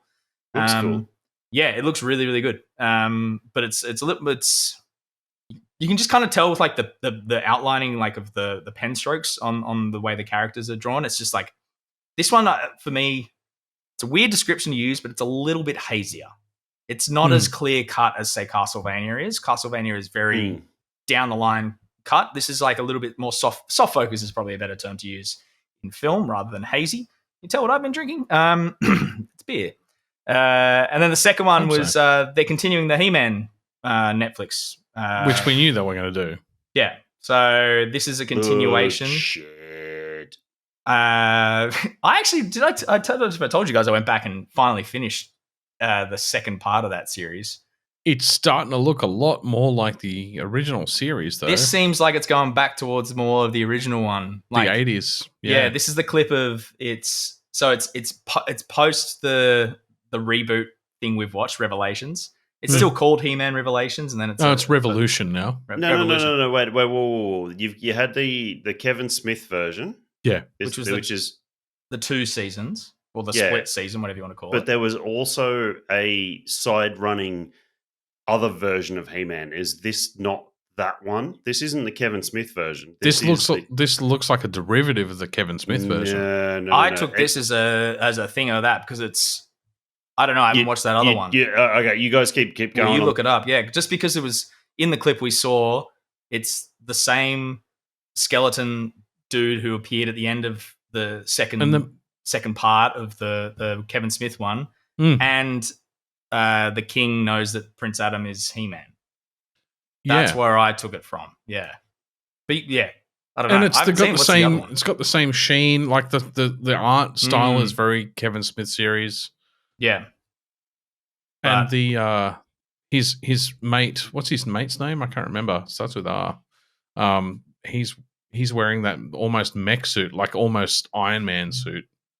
Well, that's meant to be. That's his dad. That's the king. In that little clip we see. Yeah. But yeah, it's they've dropped heaps, which is what I quite like a lot of the way that Netflix has done the anime series, and especially like the stories they're telling. So I'm interested to see what they come out with these ones. It's funny you say that because I don't turn Netflix on anymore. Like unless it's a specific Netflix movie, like I'll go. I'm maintaining my subscription for things like Rebel Moon. But apart Yeah, from okay, that, or the latest Tom Secluna stand-up comedy show. But outside of that, Yeah. Well, maybe this is, a better, it's another way to use your Tom continuing Segura. subscription. Sorry, I know a Tom Secluna, and I always get those two names mixed up. Tom Segura. Moving on, your little announcement trailer, that little teaser trailer. Oh, yeah, little game trailer. Tales of the Shire. This looks delightful. It's relaxing. I don't know what it's going to be. It doesn't look like anything at the moment. It's just it's a feeling. It's a the music emotional really state. the music really derives that feeling. But it's a combination between the Project Division and Weta Workshop, which is important. Yes, The fact that Weta's involved. You're absolutely right. Boom. Yes, it's called Tales of the Shire. Don't know what it's going to be. It could be something like. As long as it's not just another cash in. We've seen too many of those recently. Yes. Don't get me started on Gimli sending people back to Moria. Why the fuck would he? Makes no bloody sense. No. This looks like it's. It could potentially be like this would be the perfect time for a game to be a walking simulator. Like, I don't know if you remember, I played those games like Welcome to the Rapture, and we're about to get into my walking simulator. Yeah, but if you just have to go about your daily, if it's Sims in the Shire, sign me up. Sign me the fuck up. I totally see it. I wouldn't play it, but I get it. Yeah. Sorry, I just want to touch back on the He-Man thing. It does sound like it's a following upon the hit Masters of the Universe Revelation. This is an all-new story in the battle for Eternia, Masters of the Universe Revolution. It doesn't seem like Kevin Smith's involved, but I will keep reading this article and I will get back to you to talk about the Shire. And we're done with that. Oh, well, I mean, on the Shire thing, like I said, smoke a bunch of weed and just if it's Stardew Valley, your love of the halfling leaf Hobbits has clearly slowed your mind. Yeah, definitely has. I'm happy with that. I don't know if you read that on the back of the Dungeons of Dankness can as well, but they said, and a cheeky hint of the halfling's leaf. that gets it to 5, baby. That's all 5s. Gets it to 5. All right. That's great. Are we doing beer 4? Are we jumping in? I think we are doing beer 4. Yeah, I am pouring. I will talk about mine then. I fucked mine up, so. Oh, you dirty dog. We saw. So I'm drinking Dangerous Ales Double Bock. It is great. 7%, which is pretty low for a double, to be honest. But it's in the sweet spot in terms of the flavor profile. It's a lovely tawny brown, like a and it's just the right amount of malt for me. Like it's just beautiful. It's still got quite a lot of hop in it. But it's kind of like it's the resin without the citrus notes that you get out of a typical IPA. And then like the malt just really shines through. It's got a lot of toffee and caramel character to it. It distinguishes itself from being a red because it doesn't have much bitterness at all. I'm a bit pissy now, actually, now that I'm slurring my way through the review. No, this is a great fucking double bock. Enjoying this thoroughly. I've checked out. Like, this has totally zoned me out. Bye, Pete. This is what we want just before the spotlight. Pete's checking out. This is where it usually ends up, Tom. I don't know why he's checking out. He's checking out. I'm going to give that a 4.5. That's lovely. Excellent. Really chewy toffee. Yeah, doppelbox. I mean, that should be where they fall. Yeah, sort of high residual sugar. Yeah. Oh, Tom's got a red. Is that a double red IPA? Not double, but it's red. What are you drinking, Tom? Hello. I'm drinking One Drop Madzilla.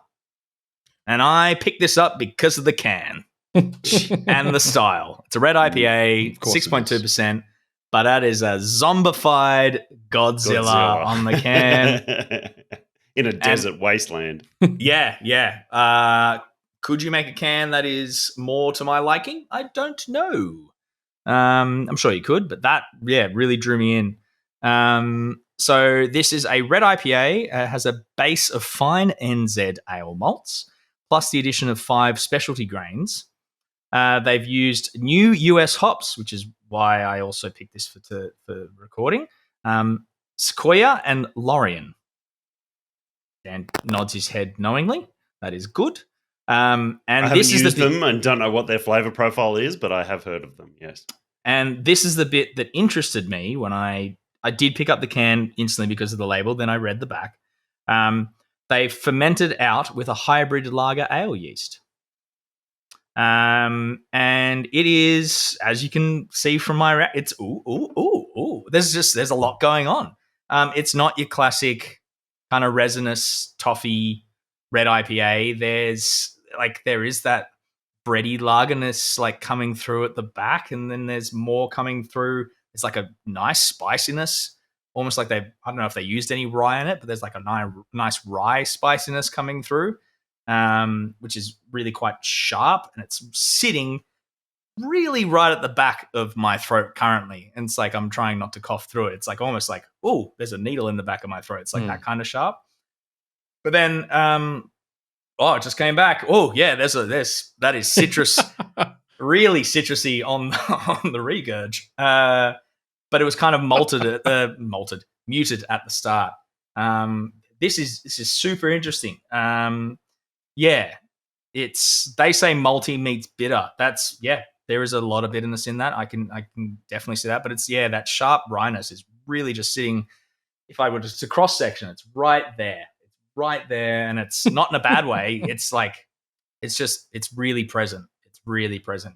I don't know if anyone can look over. I'm not looking up. If anyone can see if it did add any rye in it, if they added that there, who knows? What Nick's done, he's crazy. Do you look it up? Okay, I shall. But yeah, it also it's not super boozy. It's quite pleasant. It's I really like. If you don't like bitter beers, you're probably not going to enjoy this.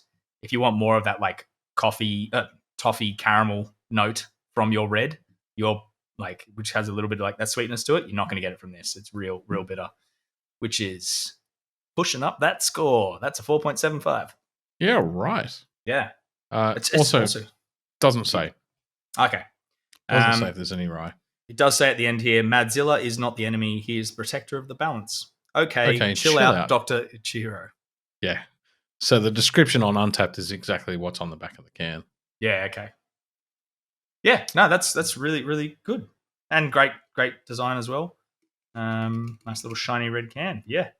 I'll go digging, see if I can find if I've got some rye in it. That spice. Woo! It's a spicy meatball. Anyway, Dan? Man, I fucked up. I fucked up. So I got this because these guys are my current favorite brewery to try anything new they've got coming out, because everything I've had from them is a hit. And I fucked up. I fucked it up. We know. I don't know if you said you fucked up enough. Have you fucked up? Yeah, Molly Rose crowd. Yeah. The crowd goes mild. They have an enormous pink thing on the front to say "Shake it before you open, dickhead." Oh dear. And the dickhead didn't shake it before he opened. So, have you got a second glass? You can potentially save it if you glass pour into glass pour. No, you can't. The nitrogen's gone. So those playing because it sits on the top. Yeah, so nitrogen is incredibly insoluble. So you need to, even because they liquid nitrogen dose, so they drop a drop of liquid nitrogen into the can just before it's sealed.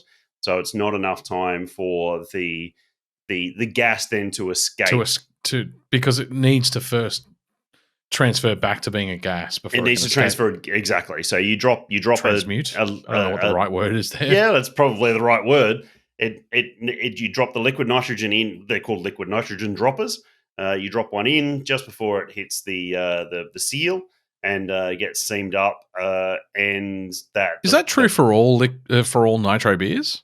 No, In so packaged? so Guinness, Kilkenny, they have the copyright on the widget, which is the. Do they still use them anymore for the Australian cans? Oh, I have absolutely no idea. I can't remember the last time I drank a Guinness can. Honestly, I will find out. I will do that. I will put my hand up to do that research if I need to go get a Guinness. So Guinness. So obviously Guinness packaged as nitro. It's probably the most common nitro beer out there, right? Yes, so they have terms a of widget packaged. in there, which is a nitrogen package within the cap. Hmm. Not entirely sure how it works, but when you crack it, the nitrogen's released into the liquid, and then you pour it, and you have to pour it straight away. Nitrogen is chemically very insoluble in comparison to carbon dioxide. There's a lot of zeros in front of it compared to carbon dioxide to how soluble it is. So when they put nitrogen into cans, you need to. We've covered this before. I've fucked it up. Tom's poured it really well. Pete, I can't remember whether you've done nitrogens and I done have either way.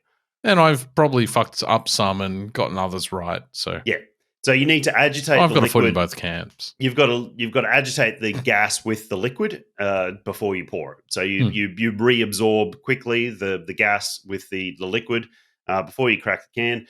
I crack the can without shaking it at all, which means instantly that all that the nitrogen's just escaped into the atmosphere. Exactly, and it has a distinct sound to it too. So as soon as I cracked it, it didn't sound like a CO2 pop. It's a long, it's a long gas release. It's longer than a CO2. It's almost like a pop. It's a higher pitch too. Yeah. And as soon as I cracked it, I'm like, I fucked up. Especially when you said before you had a nitro beer. Yeah. And there's no saving it. Once the nitrogen's gone, there's no saving it. So, I'm not going to rate this because it's not the product it should be. Yep. I'm very much enjoying it. It's an English mild. Sorry, didn't even talk about the style of beer. It's an English mild, which means it's a wonderful 3.5% dark, malty, mildly chocolatey, nutty mild. And I love milds, and Australians don't make them because it doesn't suit our weather.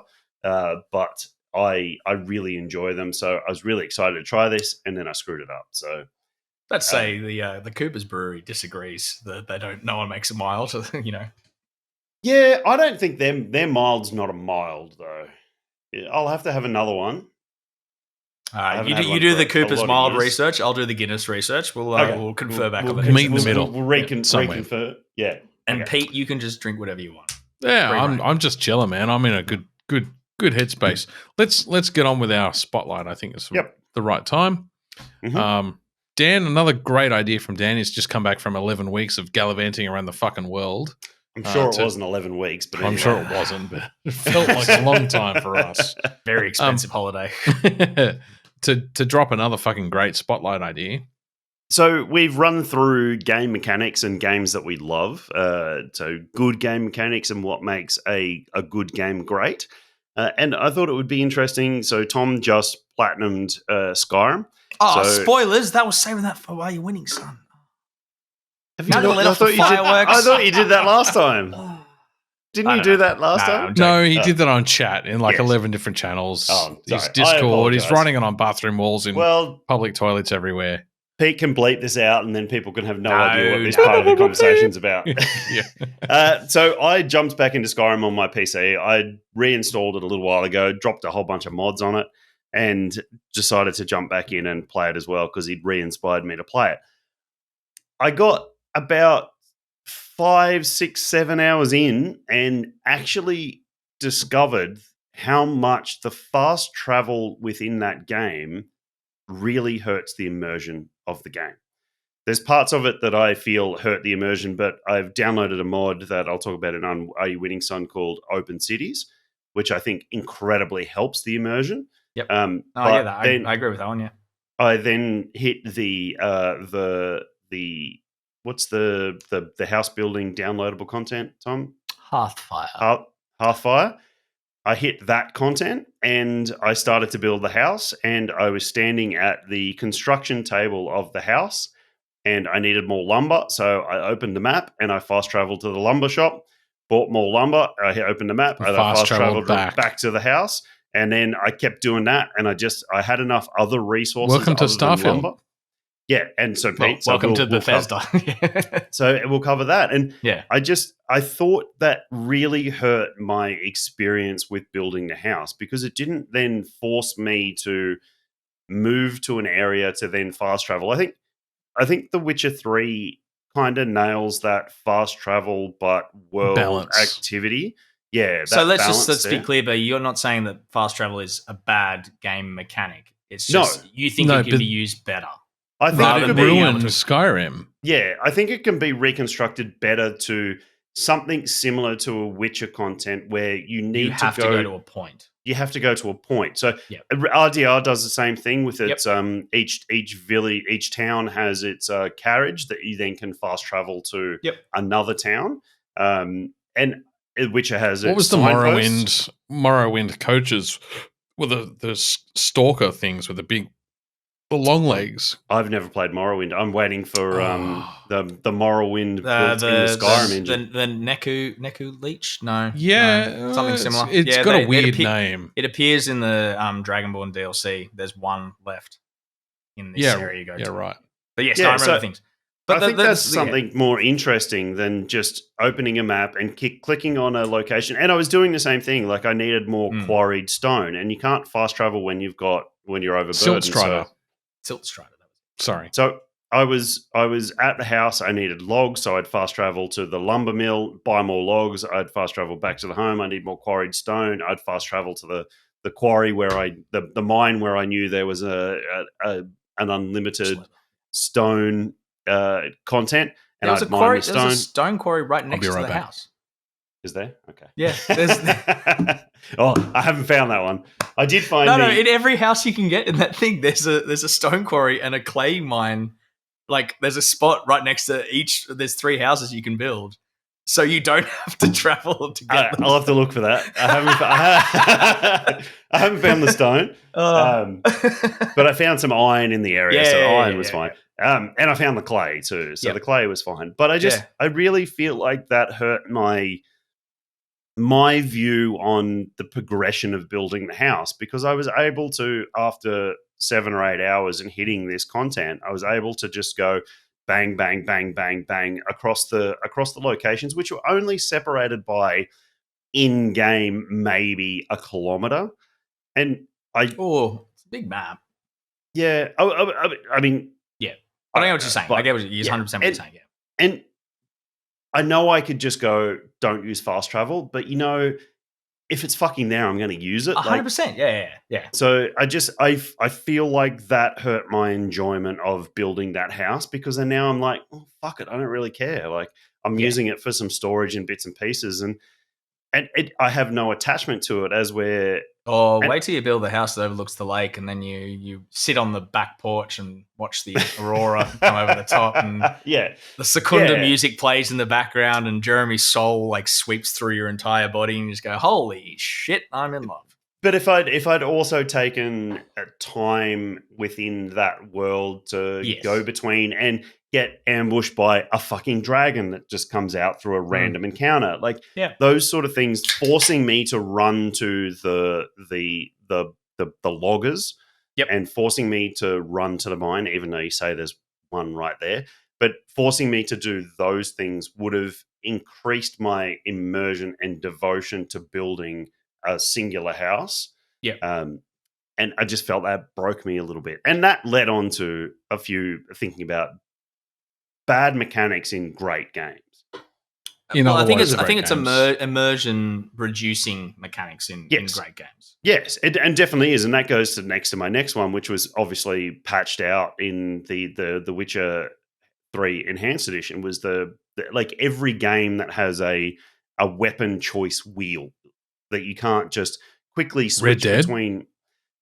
Red Dead, definitely Red Dead, and getting through to the map on Red Dead, those sort of things, and the Witcher sign wheel. So I've talked. But how else do you densely pack shitloads of choices into a game like that, though? I don't know what the alternative mechanic there is. Well, I think Red Dead had kind of it had the and on a console, I think you got to add in the limitations of a console and the buttons you can use compared to like a PC layout. Yeah, I've got to say, you're right. And there was some early, sorry to cut you off there, Dan. No, keep going. There were some early complaints leveled at Starfield about how complicated the menu layout is. But given it's essentially a PC game that you have to play with a fucking a console controller, they've actually done a really decent job of making the menus intuitive. And if dumb fucks spent 10 seconds looking at the bottom right corner, it tells you press square to go to this menu and press this to go to this menu. Yeah. It's actually all laid out pretty clearly. So I don't understand why people leveled that complaint at Starfield in particular. There's lots of fucking reasons to complain about Starfield, but I don't think the menu system is one of them. I think on Dan's point there, he'll come back when he comes back, but just talking about The Witcher 3, I think if we're thinking about the immersion of games and HUD displays are a big thing that a lot of people now in games like to turn off. If they really want to immerse into a game, you completely turn off the HUD.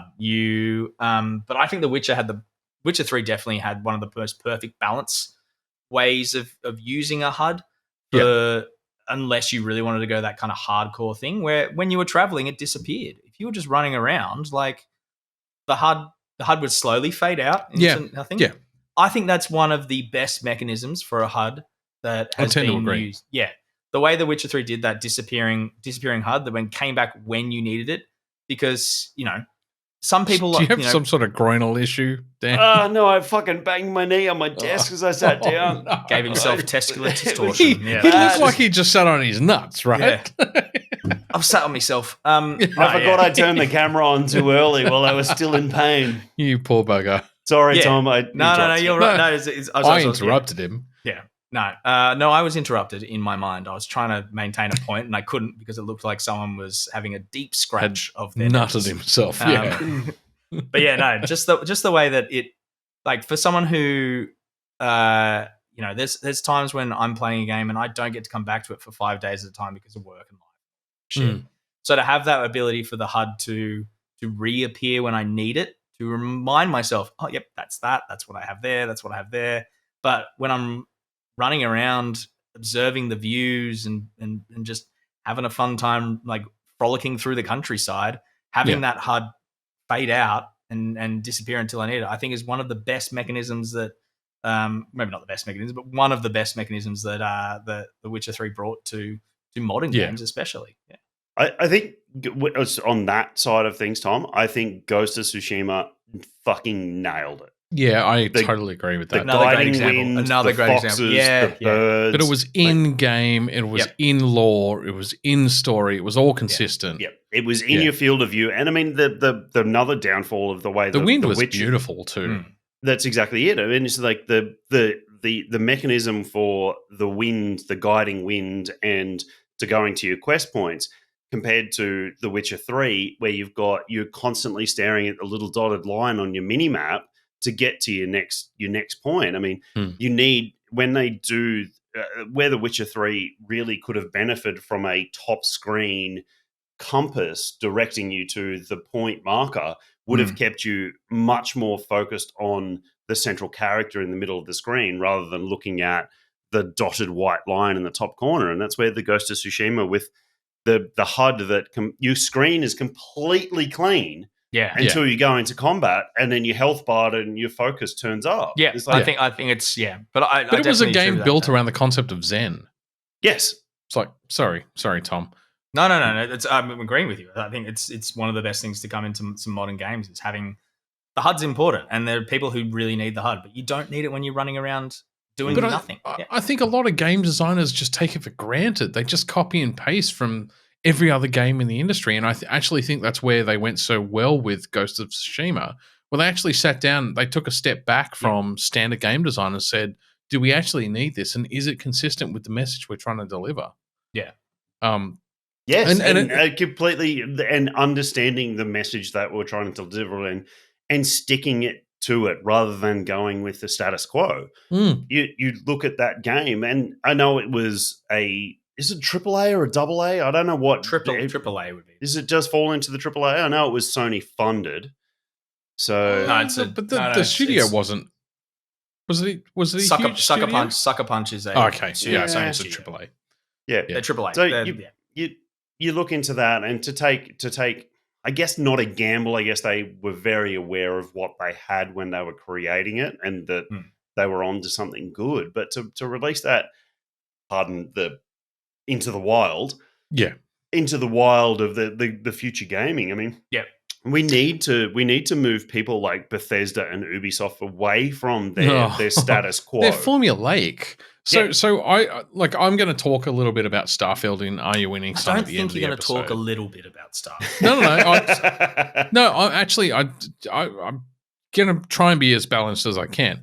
But on the fast travel conversation, there are parts where even if you're in a ship incapable of jumping between star systems, like if you're in it, so there's this concept of distance between star systems in the galaxy you're playing in. And so if your grav drive isn't upgraded sufficiently, you can't jump between two specific stars because they're too far apart. Right. Which makes perfect sense. Except if you have a base on one side of the galaxy and you have a base on the other side of the galaxy and you go to the galaxy menu, you can actually instantly teleport to your base even if your ship is physically incapable of making the jump. I mean, that so makes it just sense, bypasses game mechanics. ET phone home. It just completely breaks goes. game mechanics. Like you couldn't actually travel there system by system if you did it the slow way, but you can fast travel. You can't do a galaxy hop.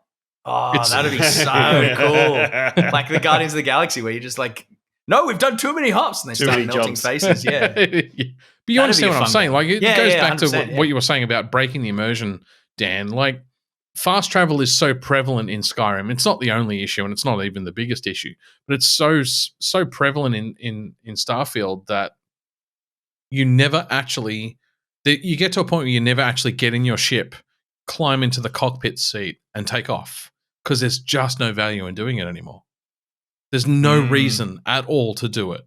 That's incredibly disappointing. It's broken. There's just no reason to do it. In No Man's Sky, you used to do it just because it was cool to see the atmosphere dissipate. You went from the blueness of the atmosphere bubble to the blackness of space, and you're like, now I'm in space. And you could fast travel, but you'd set a point in the distance to the next, solar body within a solar system, and you could fast travel to that. And it was satisfying that if you really wanted to sit back and set your engines on full, you could just autopilot for 15 minutes, come back in 15 minutes of real lifetime, and you'd be there. Can't do that in Starfield. It's infinitely distant. Your ship will never travel to the next solar body. You can set it, you can point it at the sun and press go, and you'll never get there. You're expected to fast travel. Yeah. And that's, that just denotes a broken game, doesn't it? It is foundationally, it is broken. Yeah. So, you say that No Man's Sky, you can just set it on autopilot. You talk about, and I've talked about wanting to traverse the world in RDR before, but you can do the same thing in RDR. Like you can get in the carriage. Get on a horse. And on a carriage. And set that point, and then go into cinematic mode, and literally just watch the character ride across the country in cinematic mode. Yeah, hands or off. Get on a fucking train, sit down in a car, in a car, and there's a distinguishable difference between the first class car and the fucking cattle class car. Yeah, and you can just sit back and watch it and enjoy the travel. But there's a distinct difference between not wanting to waste the time to get into the cockpit of your ship, which is going to take you across the galaxy. Yeah. And that sounds to be broken. So but while I was writing... on that as well, the same time, so it's not wasting time, but not everyone has the ability to sit there for 15 minutes and just watch a cinematic piece of getting to the thing. Absolutely not. Yeah. I'm not saying that anyone has ever, that you would ever want to sit there in No Man's Sky and watch that shit. What I'm saying is the game mechanic is built around this concept that you need to get back physical into your space is laid out in a physical kind of way, and it has a gravity to it, and you can get in your ship, point it at a star, press go, and eventually you'll get there. And there's a sense of realism, even if you never would actually sit there and watch it unfold. There's a sense of realism knowing that you could. Right. As Okay. Okay. Cool. Yeah. as opposed to the only way to get from the planet to the moon that's like 8 light seconds away is to fast travel. There's something Yes. wrong with that as a space game mechanic. Is that like a loading thing? No, we'll get into that. Okay. It's all an right, we'll get engine into it. limitation. It's Yeah. synthetic. No, it's not actually. It's You reckon? actually it's not, because there's parts of the game that exposes just how broken the game design is in that specific mechanic. Because Let's get into it when you talk about Yeah. it. We're going to get sidetracked. Yeah, I'm sorry. calling this. Sorry, my I'm bad. flicking Yeah. the No, you're flicking right. the switch You're right, back Tom. on the train. Yeah. we're in HUDs, so we were talking about HUDs before, and the next one was really about tagging enemies in all Ubisoft games.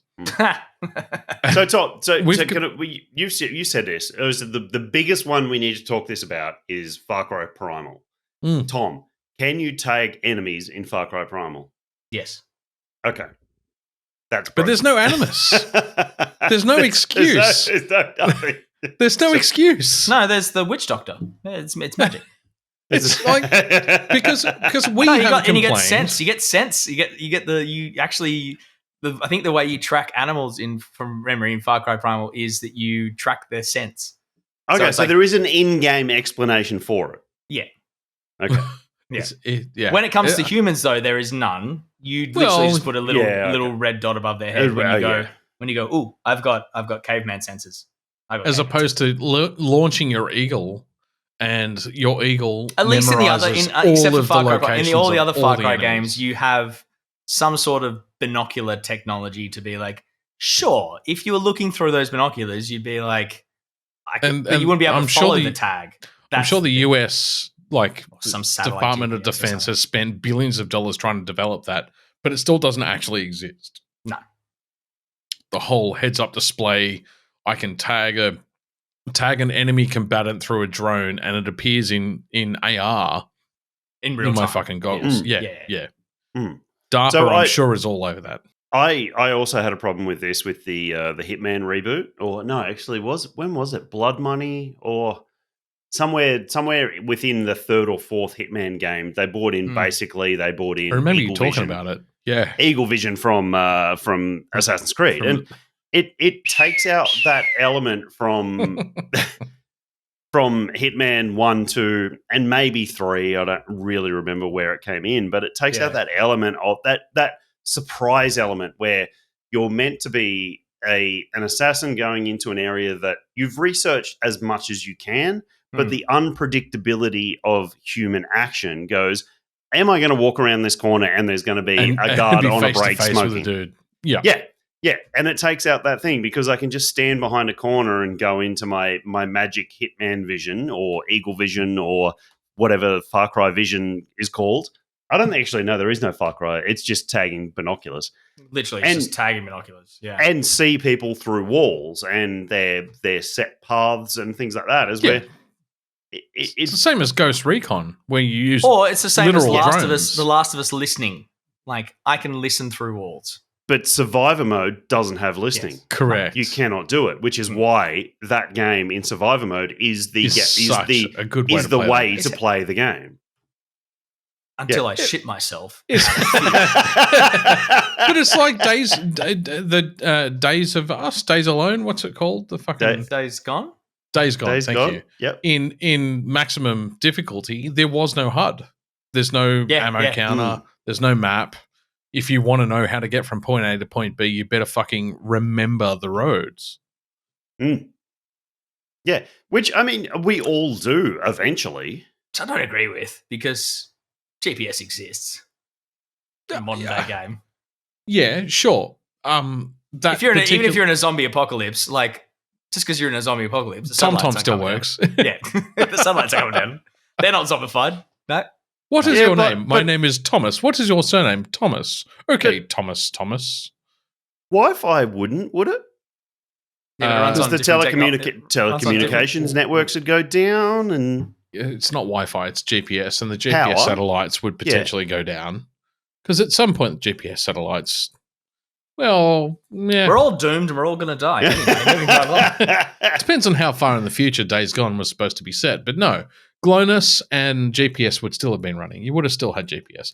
But I think the point is tagging enemies is a cheap game mechanic that breaks immersion in a lot of games, including the Assassin's Creed series. Oh, I think the one that's most prevalent is if you guys ever played the Sniper Elite series, the World War II snipers. Yes. Especially when you can get up to the point where if you play on the hardest difficulty, it's like you have to factor in the curvature of the Earth when you're the Coriolis effect. But you can still put a little red dot above someone's head and work out where they are. Yeah. What the fuck? In World War II, and then you can shoot through Hitler's testicle, which is the greatest part of those games. There's 6 of them. You can shoot through Hitler's testicle in every single one of them. It's the greatest part of any video game ever. No one can convince me anything otherwise. Let's all shoot off Hitler's testicle. There's no way that. So I just looked it up. You're about to say there's no way you can shoot off Hitler's testicle. Because I beg to differ. The longest confirmed kill made during World War II by a sniper was 1,100 meters. At 1,100 meters, you're not worried about the Coriolis effect. That's still a long way. 1.1 Ks is I'm not saying I could do it, but with a World War II sniper rifle. But you're not taking into account the curvature of the fucking Earth. You're talking about bullet drop and deacceleration. Bullet drop, absolutely. But basic trigonometry is part of a sniper's fucking core handbook. But again, Coriolis effect is quite different. Tom didn't mean Coriolis; he meant bullet drop. I think. Again, I just want to shoot off Hitler's testicle. So every now and then we play on Friday nights. We play Sniper Elite 2, I think, is what we play, and we play versus modes every now and then. And the most ruckus that ever comes up is when someone gets a testicle shot. Oh yeah, I've got to say. Okay, so I'll call myself out as wrong. According to Google, Coriolis effect really needs to be taken into. It's essential at shooting distances of 1,000 meters and beyond. Okay. So the longest shot was 1,100 meters. So he had 100 meters left on that. To take it into account. I wasn't calling you out as wrong, Tom. Before you shot and then Hitler kind of like squeezed up a little and he pulled his balls in, you might miss. The sumo effect. Yeah. Yeah. You know. Anyway, moving on. Get a deep breath in. He went, suck up. And then, or he just skims the bottom of the scrot. Yeah. There's your episode. The bottom of the scrot. Skims the bottom of the scrot. Fucking talk to me about Batman Arkham Knight. The Bat Tank. The Bat Tank. See, I don't have a problem with this, but Tom obviously does. So I said that. Didn't. Oh, okay. So I didn't have a problem. I didn't put this in. Yeah, I know. I did. Oh, okay. Just your reaction there about the Bat Tank. I really enjoyed the main body and the story beat moments within Batman Arkham Knight using the Bat Tank. I thought the coming out of GCPD when it was in lockdown to all of the Arkham Knights like forces just fucking there, and like you just have to be the Batman and take all these bastards out. Yes, and I think that is where they should have left the finale of that game and the Batmobile. And everything from there on out should have just been the Batman taking on the Arkham Knight. But you have So you're saying you think the Batmobile should have been destroyed in that fight? Oh, yeah. I mean, if it had least been like shot a wheel off. So disabled. Yeah. If it had been disabled there and we'd played the last part out and we didn't have to take the Arkham Knight on and that tedious get behind him and take out the glowing red points on the tank, I think that part of the game. But Dan, if you consider the Arkham games and their missteps, will we talk about the Joker with the serum fight at the end of it's not like the Arkham series has not done this before, where they've stumbled right at the end with such a great concept and then just gone like it's almost like it's almost like a Marvel series. It's like, this is really cool, this is really different, but hey, superhero fight. Here you go. Yeah, so I mean but I don't think that's not a game mechanic. That's just a segment of that was a choice on how to end the game. It's not a core game mechanic. It was just a poor choice, on the way to take that series. But okay, we can cover that at another point. But I just think It's a whole other spotlight. Yeah, it is. Yeah, I think that is the point where and plenty of games have done it before, where they've given you something through the entire game and they've taken away from you because they come up and say, "Hey, you're about to go into a point now where like you're not going to have access to this shit." Like, if you want to have access to this, the point of no return. Like that. Yeah. Like, finish it off now, because beyond this point, you're not going to have access to the Batmobile before you, until after you finish the storyline. I always find that's more like more for upgrades and side quests, though, as opposed to core game mechanics. Correct me if I'm wrong. Yeah, but why not? Like, why not? I mean, and I didn't like it, but it didn't destroy my enjoyment of the game in Arkham Knight. But I think that whole tank final boss fight with the Arkham Knight could have been taken out. I agree. It was an overused mechanic, and a lot of people have far more issue with the Batmobile than I do. Yeah. But I just think that is a big one that could have been taken out and did damage the continuation or the finale of that game, where it was meant to be so poignant with Jason and how it finished up, but you're forced into this. That was post the sniper one, wasn't it? There's the sniper predator mission against Jason. Yeah, while he's still the Arkham Knight. I still haven't played any of these games. You never played Arkham Knight? Really? No, I stopped at the start of the second Arkham game. Oh, Peter. When he was... You are missing out on masterpieces here. Like, what? Absolute modern game masterpieces. I platinumed the first game, Arkham Asylum, and then back-to-back played the second game. I think that's Arkham City. City is the second one, yeah. And I was burnt out. I needed a palate cleanser and just never went back. Because playing the Platinum Trophy requires perfect execution in those combat zones at the end, like the Free Flow Combat. Game. Free Flow Combat 101. I've got that, baby. Yeah, Arkham Knight. I've got it. And because this is why I do not chase platinums. Yeah, because you're a coward. You've now missed out. The enjoyment of the game. It ruins the enjoyment of the game. Yeah. And we're gonna move forward though. Yeah, okay. I don't know if we are, Peter. We need to talk about the fact you haven't played Arkham City or Arkham Knight. Pete, one of the most enjoyable things in life is standing on the top of GCPD with Batman in Arkham Knight in the fucking rain and just watching those droplets run down that armor, because every droplet has a unique path. And then you jump off Gotham Tower and you glide straight down as fast as you can, and about 200 meters before you faceplant into the earth, you call the Batmobile, and then you swoop back up and land in it, and then you flip off everyone in, around, and like up and around. Around the street. Yeah. Kevin Conroy as well. Other than Kevin Conroy's Mark I am the Joker. Knight, I am the Vengeance, I am the Batman speech, the single best line Kevin Conroy has ever uttered in any Batman media is "evening the odds" when you first get to call the Batmobile in Arkham Knight. He's just like... Because he's speaking to Oracle and she's like, what are you going to do? He's like, evening the odds. And that's just like, it's just so cinematic and beautiful. It's just, it gives you fucking chills. And it does a close up on the brake pads as they start cooling down. I don't even know that I can go back now, because you can. Can you play it on PS5? It's a PS4 title, and they've remastered both the original ones for PS4. Yeah, right. Return to Arkham. Yep. Yeah, right. Okay.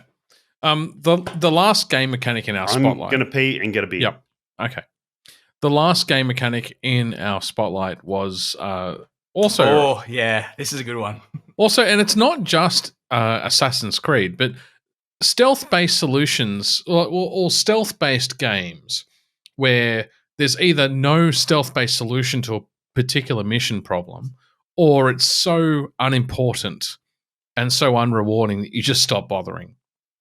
And the AC games that moved into the open world freeform RPG are definitely have committed this crime. It was they haven't just committed this crime. I think they wrote the book on this crime.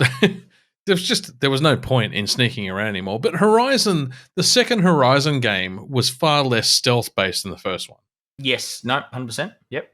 I suck at these stealth based. I hate it when Spider-Man's a perfect example. I hate it when you have to do a Mary Jane Spider stealth based mission came along because I'm just like. Whereas I enjoyed that. I'm a Metal Gear Solid bitch. Like, yeah, but I'm a little Leroy Jenkins. Just wants to run in charging. Like, I'm fucking Spider-Man. Why am I being Mary Jane right now? I could web whip everyone. Yeah. And you're right. Sometimes they put them in, and it's really out of place though. Like, especially in most modern day games, the Mary Jane missions were fucking annoying. They were out of place. Yep. 100%. But I was more referring to even if you were dedicated and committed to playing the stealthy assassin in any of the last 4 AC games. I'm trying to think of one in Odyssey because that's obviously the one I played where it really mattered. It doesn't matter though because you can just go head to head and just kill everyone. It's so much faster. Once you got the ability to throw the spear and just use that as a teleport item. It's just no longer there's no reward for being stealthy anymore. I'd love the Spear of Leonidas in Assassin's Creed Odyssey. Sorry, Odyssey. I just think that is because it has weight. It's in the same. It has weight in the same way that the Kratos' axe has weight in the new God of War games. Oh, that's a big call. I don't think it does. But they are different. I like weights. The mechanic of different weights. I'd like to point that out there. They were different weights. But I think you threw it with there's a certain gravity to throwing it. And the way he did that first throw, which is kind of like a backhand throw, and he threw it out like that definitely carried weight. That carried weight. But my point was, I don't build stealth mechanics into a game, or don't build a fucking Assassin's Creed game which was predicated on the concept of stealthy assassinations, and then don't reward me for playing stealthily. And Horizon Forbidden West was exactly the same. Yep. And Hitman is exactly the same. The new Hitmans, where they punish you for doing things in certain ways. Yeah, no. Well, and I fucking hate that. Like, AC, don't give me a little point. They give you. Well, they don't punish you, but they go, oh well, fucking he wouldn't do this, so they give you a little negative score in your top corner. No, don't fucking do that. I want to play the game the way I want to fucking play it, not the way you want me to play it. Whereas at least Ubisoft Far Cry, if you took out the entire base stealthily, you got bonus points for it. If you did it without anyone noticing and you sniped from afar, or well, Hitman you do as well. If you do like the stealth assassinations and what do they call them? Environmental assassinations, where you hide the body and things like that, you get the bonus points for that. But don't punish me for playing it how I want to do it. If I want to be the ruthless hitman and get to my objective the way I want to get to it, then I want to get to it that way. Don't give me a negative score. And if people want to chase scores and things like that in games like that, that's fine. It's perfectly fine. But allow me to turn that off. Yeah, totally agree. Don't have it as a core mechanic. But yeah, sorry, that was my interruption on that point you were making. It's utterly on point. Yeah. And in the case of the AC games, the last 3 games, Origins, Odyssey, and whatever the last turd was, Valhalla. You can spend an hour and a half silently killing everyone in a large fortress, and it nets you absolutely no reward that walking in the front gate and fighting everyone at once doesn't. Yep. So why the fuck would you? And Valhalla almost it doesn't quite penalize you for stealth, but it doesn't. But it's a time penalty. It gives you it puts you in the mindset of road riding because they're called raids. Yeah. So the Vikings didn't raid some points they probably did, but the whole idea of that game is row your fucking boat to the shore, get out, kill the fucking monk before he rings the goddamn bell, Yeah, and just and just fucking annihilate slaughter everyone. everybody. Like, but that was a game that punished you for killing civilians and priests. And it's like, and I think we talked about it when it first came out. Like, we did, yeah. Fair enough, civilians, but priests? No. I'm pretty sure that was the whole fucking goal for a lot of those raids. Well, it was because they were worshipping not your gods, so you didn't care about them. Not only that, but where were all the riches concentrated in that age? In the fucking church. In the churches, yeah. That's where all the money was, because everyone else was poor. That was where the Catholic Church originally got its power by concentrating wealth where everyone else was poor. The Viking Age is the start of the Viking Age is determined by the raid on Lindisfjord. I mean, that is literally where they start. The historical age of the Vikings. Yeah. So yeah, which I'm pretty sure was the start of. One of the Tom's mate on Instagram's probably going to correct me on that. Yeah, Chris will probably correct on that. And now that you're back, Tom, I'm going to go take a leak. I was going to say, if you want to talk about where the Catholic Church took power, I think that was when they started taking the children out of homes and doing on that note. Devils. The Devil's Lettuce takes on a whole different meaning in that time. Yeah, something else about the... Bush and the Toxic Avenger, but let's not go into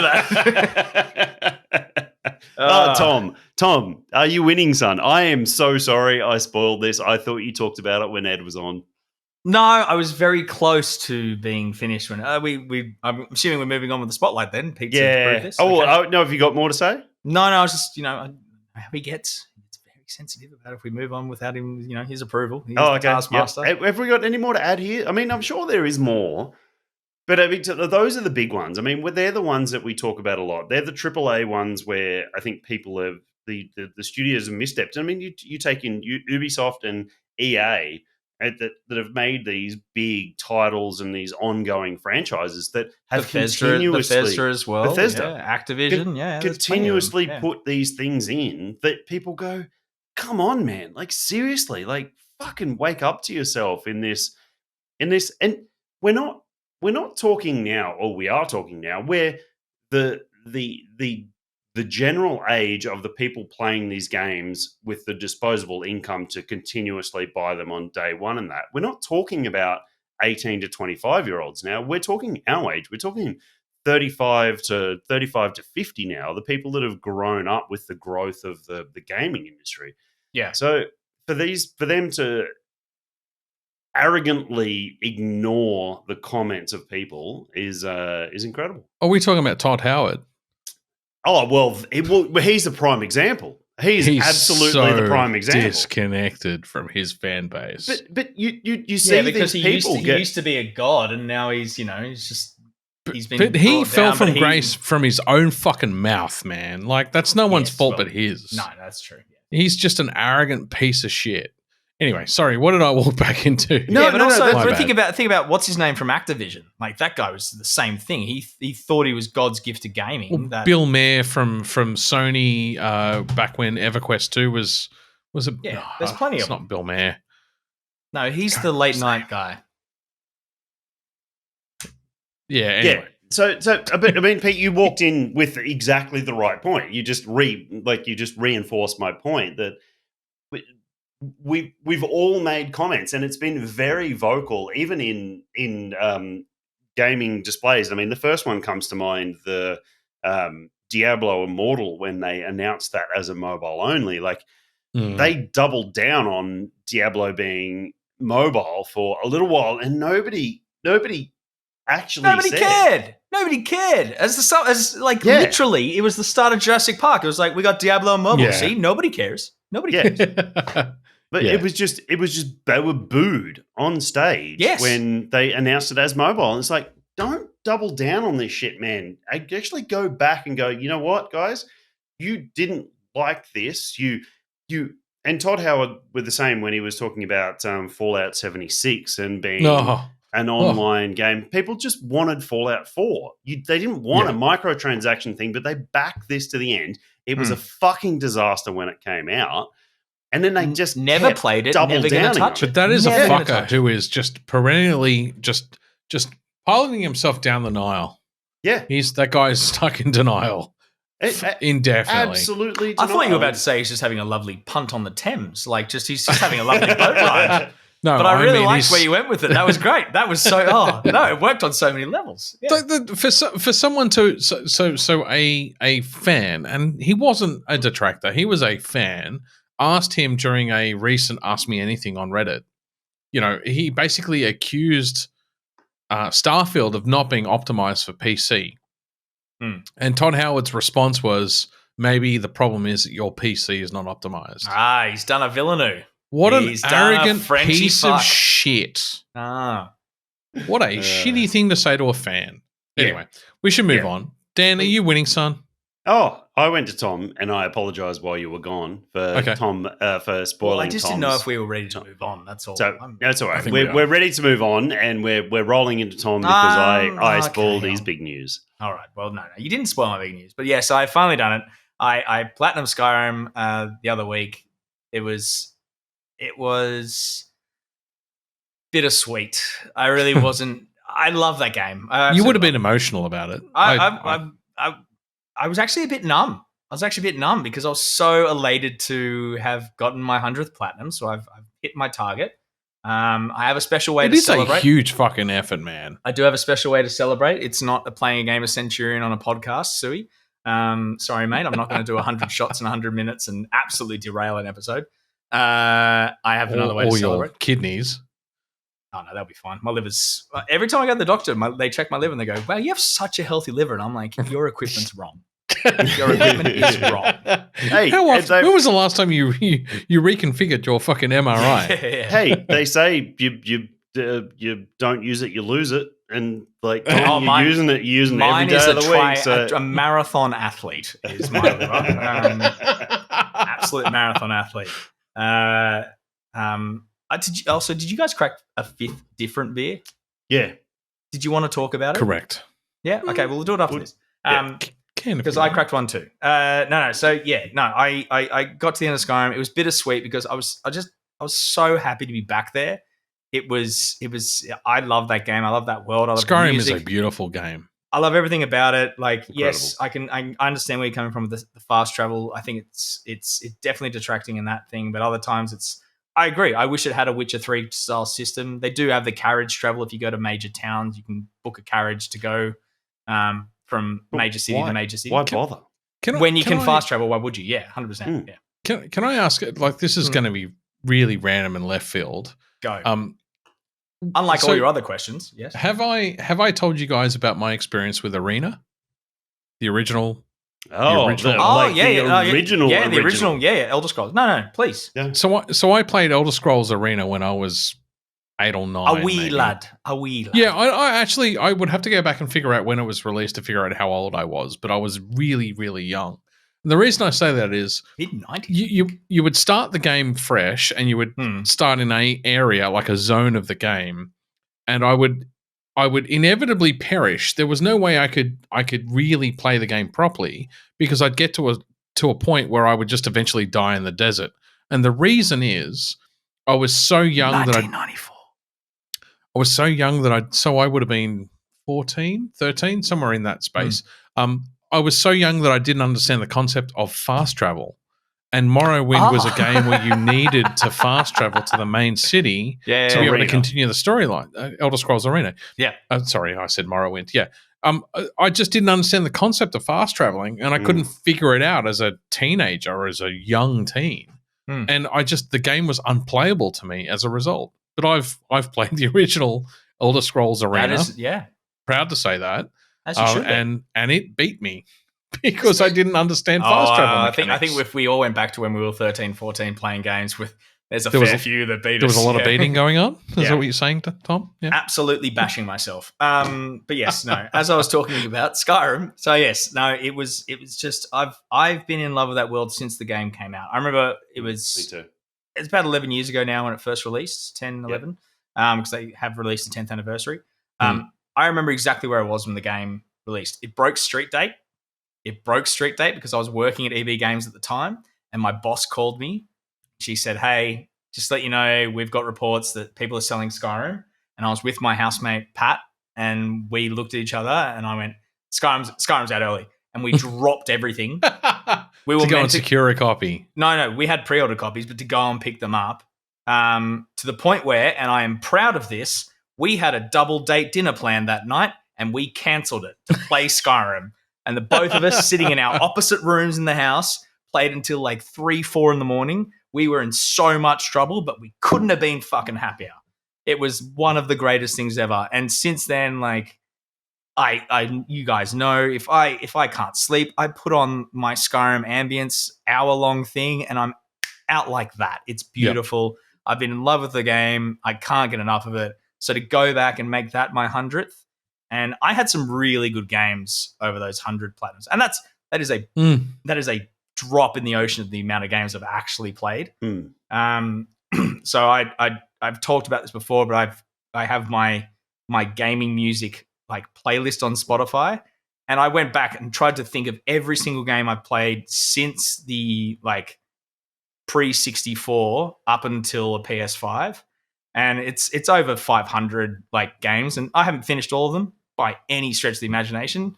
There's most of those games it's like finished the story, moved on, but to actually go through and do 100 of those games and go through the tasks and challenges. Like, my proudest one is still Star Wars Battlefront 2, having to do the multiplayer online. That to me, especially being a Star Wars game, getting that final hero ship kill as an assault fighter. I remember like being there in the house. We were in Queen's Park at the time. Emma was working on some essay paper to the right of me, and I'm there, and I've screamed. I've just fucking bellowed, just I fucking done it! Yes! And that was it. I was hooked then. That was really the game that got me. I was like, no. If I can do it with fucking Battlefront 2, I can platinum any fucking game on the planet. That is a lie. I cannot. There are so many games I would never be able to platinum. But you know what? You know, it was a boost for me. I can totally relate to what you're saying. So yeah, to finally get there and with one of my favorite games of all time was a really special moment. I'm very proud of myself. The best comment I got a shout out. She's not going to listen this far into the episode, but Dad will. Mum referring it to having the same feeling of when she was studying for her masters at the con in terms of the hours I've put into playing games and the hours she put into piano playing. I was like, they are not comparable at all. But thank you, Mother. I very much appreciate that. That was, especially for her to go, you know what?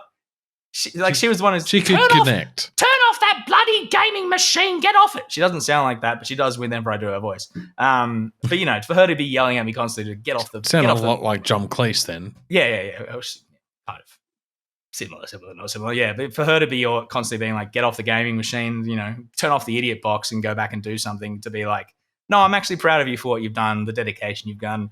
That meant a lot. And yeah, I lied to everyone as well. I've got to apologize. I did say I was going to not go straight back into a PlayStation game. I dove straight into Trek to Yomi. Got halfway through the first mission, had to turn it off because I was not in the right frame of mind to play it, and I really want to give it the time it's due. But even in that first half of that first mission, I was like, this is really cool. And it plays like an old samurai film. So definitely going to go back to that. Instead, I went to the complete opposite spectrum, and I've been playing Wreckfest, which is a racing destruction derby game. Demo derby. And it is the dumbest fucking thing on the planet, but it's so much fun. And I'm literally just driving around American muscle cars and blowing them up with other idiots online, and it's great. And I'll do it today. But yes, no, I do have a special celebration for getting my 100 platinums, which I will book in and eventually show you guys once it's on my skin. So I'm going to jump in here, Pete. Please. Go for it. I just want to reiterate what Tom said about his housemate at the time and grabbing Skyrim, because the age difference between me and Tom isn't a huge amount, but it's enough.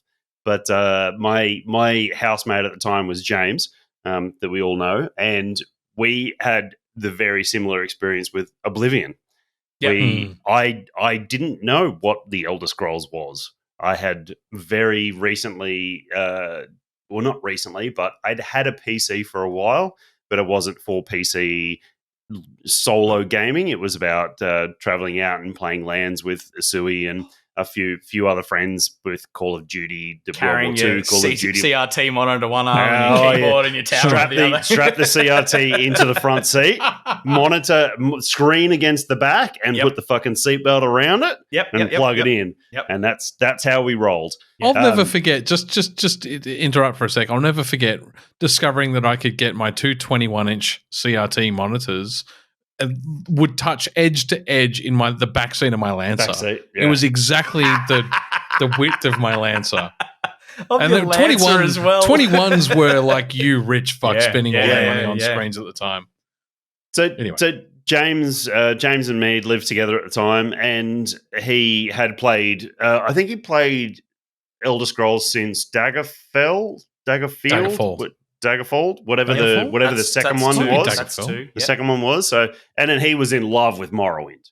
Yeah. So he was telling me about Morrowind and how Oblivion was coming out, and this was really close to the release date of Oblivion, like days. Who wouldn't be excited by Oblivion? It had fucking Patrick Stewart as the voice of the Emperor. as the Emperor, yeah. And then he's telling me about Oblivion, and I had a PC, and I was like, well, fuck, I'm gonna have to play this as well.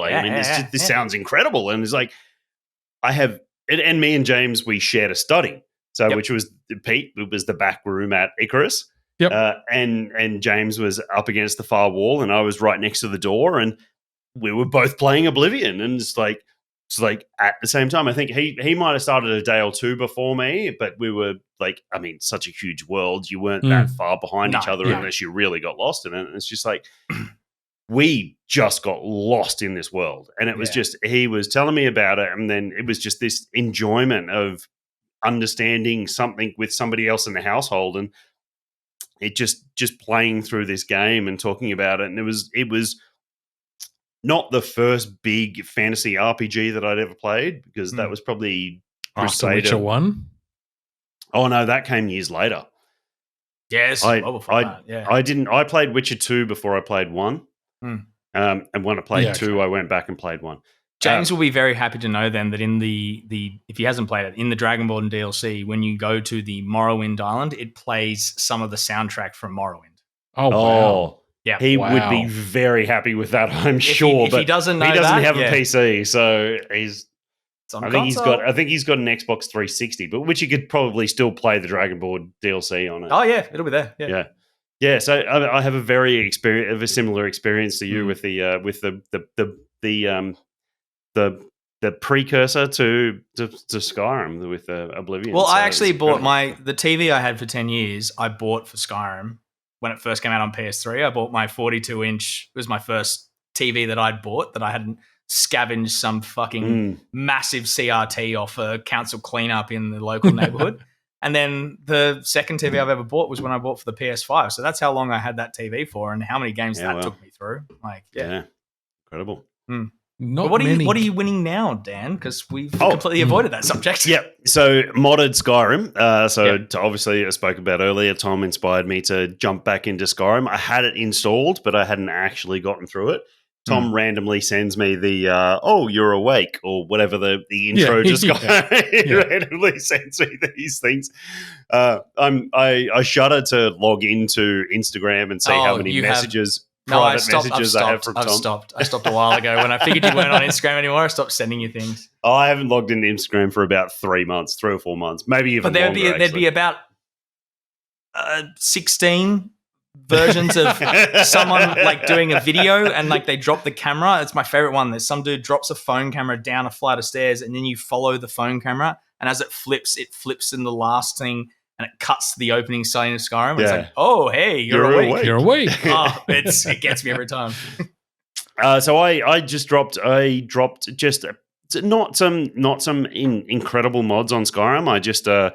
I dropped some lighting mods, some updated lighting mods, just some bits and pieces, some more quality of life stuff than anything else. And the biggest inventory quality management? of life. No, I haven't. I've started to look at inventory stuff. I really didn't like the lighting mods, but that's another time. Can you play mods on the PlayStation? Yep. Yeah, Creation Club mods you can. So you can access the mod store. So when I played Skyrim, Skyrim is my VR game. Yes. My one and only VR game, really. And there was no mods. There was no option for mods. Yeah, on the Maybe not for VR. on the PS5 version I played, you had access to the mod store.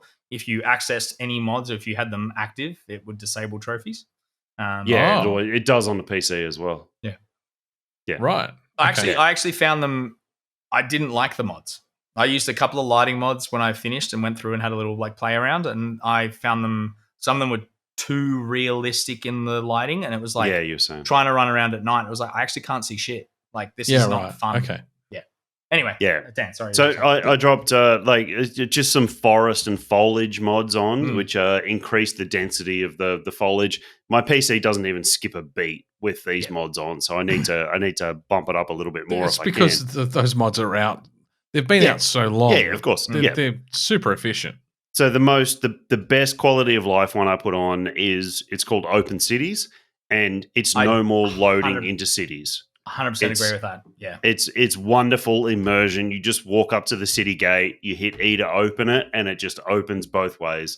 And you just walk in and everything's loaded already. I did discover that there is another one for some of the keeps that are within cities, which blend them into the open city mods for Windhelm and the first city. White one. Yes. There is one that blends them into the open city mods as well. Blue Palace for Solitude, maybe. Maybe. I haven't gotten to Solitude yet. So if I'm a good boy, maybe I'll get that. So that's my quality of life, and that was kind of one of the ones that really it increased my immersion for walking through the world unbroken, and that's where the fast travel really snapped my brain. So I'm thoroughly enjoying, just once again, as Tom said, just being in the Skyrim world. And I engaged some bandits on a catwalk the other day, and all of a sudden in the background I hear this fucking dragon scream, and this dragon just flew through and tried to grab the bandit off the catwalk, and then it just ended up as a 3-way battle between me, the bandit, and the dragon. I mean, but that's been the beauty of those games since day dot. It's just so random, and more with Skyrim and the introductions of the dragons and their inclusion in the world at random intervals, not outside of the tombs, but just in the world. So yeah, Pete, just. Oh no, Pete's sad. I am because Pete's sad. It's the same. It's the same developer. Beers first. Do you want to do beers first? Yeah, all right. Let's do beers. Before you get real sad. I've looked at what Pete's got written on the run sheet, and I'm like, and I'm like, I get it now. I get it. All right, who's drinking what? Fucking lay it on me, biatches. I am having. I definitely say this is a brewery we have not had on the podcast before, Pete. So that's why I picked this one. We're at 4 hours, by the way. Good. Good. Fucking lucky. It's the daylight savings fucking special. It's a Labor Day long weekend. Alice Springs special. Brewing Co. Yeah, right. This is their stout. What's it called? No points for guessing where they're from. It's literally just called stout. Okay. This is their easy drinking stout. Is it an IPA? No. Yeah, it is. It uses Columbus Citra and fuck these nuts and hops. Nelson. No, it's 4.2%. It is a look. If I was sitting in Alice Springs, desert, it's really hot during the day but cold at night. This is perfect. It's a really light stout. It's nice and chocolatey. It's very roasty. What's the ABV? 4.2. Yeah, right. Yeah. Brewed out in Alice. And it's quite light. It's quite delicious. A very easy to sit on little. Oh God. Sorry. Dan's very massive easy to sit on little stout. Asshole. Yeah, nice. You don't usually get low ABV stouts. Seems everyone wants to push a stout up to 7% minimum. So. Look, they literally either do a 4.2 is pretty regular ABV, or it's either 6 and above, or it's a 4 point something. Yeah. Yeah. Out of 5? Oh, I would definitely give that that's a 4. It's a really enjoyable sessionable stout. Yeah, nice. I could have a couple of those. Yeah. What are you having, Pete? We've lost Dan, so I'm drinking. No, he's reading. Yeah, he's Gandalf in the chasm of Minas Tirith, being like in the year 34 of the Second Age. No, we're not doing the fucking. Oh, please stop that. Beelzebub has a. Yeah, no, we're not doing the fucking Island Jam from Dayton Beer. This is the Tropicana milkshake Nipa. It looks thick in your glass. It was very thick. I have not much left to say about it other than it leaves a residual on the glass that is like I poured tropical fruit juice into my glass and drank it and smelled the glass. That's all I've gotten all the way through. Milkshake Nipa. Look, it is soft on the tongue. Like you know, I wouldn't say it's pillowy, but it is kind of in that spectrum. Milky.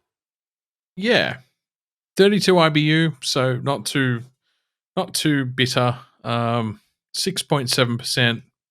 It's just been a nice background beer. It hasn't been loud and in my face. So, I mean, that's good for a milkshake Nipa to not be loud and in your face. Yeah, yeah, it's been exactly what I wanted actually. I'm going to give it a 4. 4. Well done, yes. Dayton. Well done, Dayton. Yeah, Dayton I always find hit or miss. It's always great or it's swing. What the fuck are you guys doing? Yeah. So I've got Seeker cruising for a good pine lacto Nipa. Cruising for a good pine lacto Nipa. It's Pete, you were talking about tropical fruit juice in a glass. That's really what this is. It's got a kind of a light. Yeah, it's got a light sourness to it, but it does actually have quite a sweetness to it. So I was just trying to see if it actually had some lactose in it, which I think it might. To call it a lacto-nipa, it better fucking have lactose in it. Just saying. Well, lactobacillus. So that would be lactobacillus would be the sourness. Yeah. So yeah, okay. So if they're going both ways, lactic acid and lactose. So I don't know. It does come across that way. That's exactly what they've done. It's a pale though, isn't it, as opposed to an IPA? Oh yeah. A bit lighter. Yeah. So it's a hazy pale. Yeah, it's a 5.6%, and just tropical fruit. Like it was exactly what I wanted to finish on after my fuck up of the pour of the mild or the mid. I was really disappointed there, so I'm glad I came through and finished on this one. It's a nice way say to it contains lactose. There you go. It does. Yeah. Yep. Okay. So So it's got that. Both ways. It's got that sweetness to it, and it's got that that tropical fruit all the way through. So, yeah, it's really nice. 4.25. Beautiful. So, hey, do we need to like crack some lighters up or something? Like hold them up and wave them. It's been a high scoring. It's been a high scoring beer. No, I'm talking about his review of Starfield. Do we need to put the lighters up? No, it's not that kind. No. Oh, and Dan fucked off anyway, so he needs to poop after the lactose. And because of daylight savings, it's still light outside. Yeah. So, am I winning, son? Yes, I am, but not really. I lost, and then now I'm winning. Okay. I'm segueing myself out of Starfield, which I've nicknamed Loading Simulator 2023. And I actually can't loading or loading screen. Loading screen. Okay. I want Dan back for this because he brought it up earlier, and it's just so synthetically broken, and I don't understand what the fuck the game designers were thinking when they built Skyrim. Jesus, Starfield. Keep drinking, Pete. I mean, it's kind of the same. Like Fallout had a few minor differences to Skyrim, but I still think of Fallout 4 as a wasteland Skyrim or Oblivion. Yeah. The humor talk us through it. The humor in the main storylines, and I haven't actually played very much of the main campaign at all because I know the main campaign's only like 4 or 5 hours long. So I've been doing all the faction quests, and they've been fun, but I managed to break the game. Using standard game mechanics, I've broken the game to a point where while I'm playing through main missions, I'm constantly frustrated. Okay. So there's my first complaint. How have you broken? Yeah, so it's got quite a complex outpost mechanic built into the game where you can build factories and you can mine for resources. Yep. You can build these cargo links that send the resources from planet 1 to planet 2.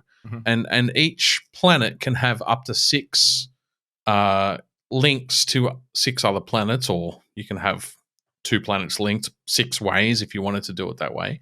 But basically, you can move resources on spacecraft, and each outpost can have up to 6 links to other outposts, whether that's 1 or 6. Which sounds like Fallout. You used to have that in Yes, Fallout. it's a copy of Fallout 4's homestead mechanic. Settlements. Yeah. Settlements mechanic. Yeah. Except I've got, so you can have up to, I think, 24 outposts total, I think is the maximum it caps out at. Right. And each outpost can have up to 6 links. Obviously with only, what, Dan? No, that's just, that multiplier is huge.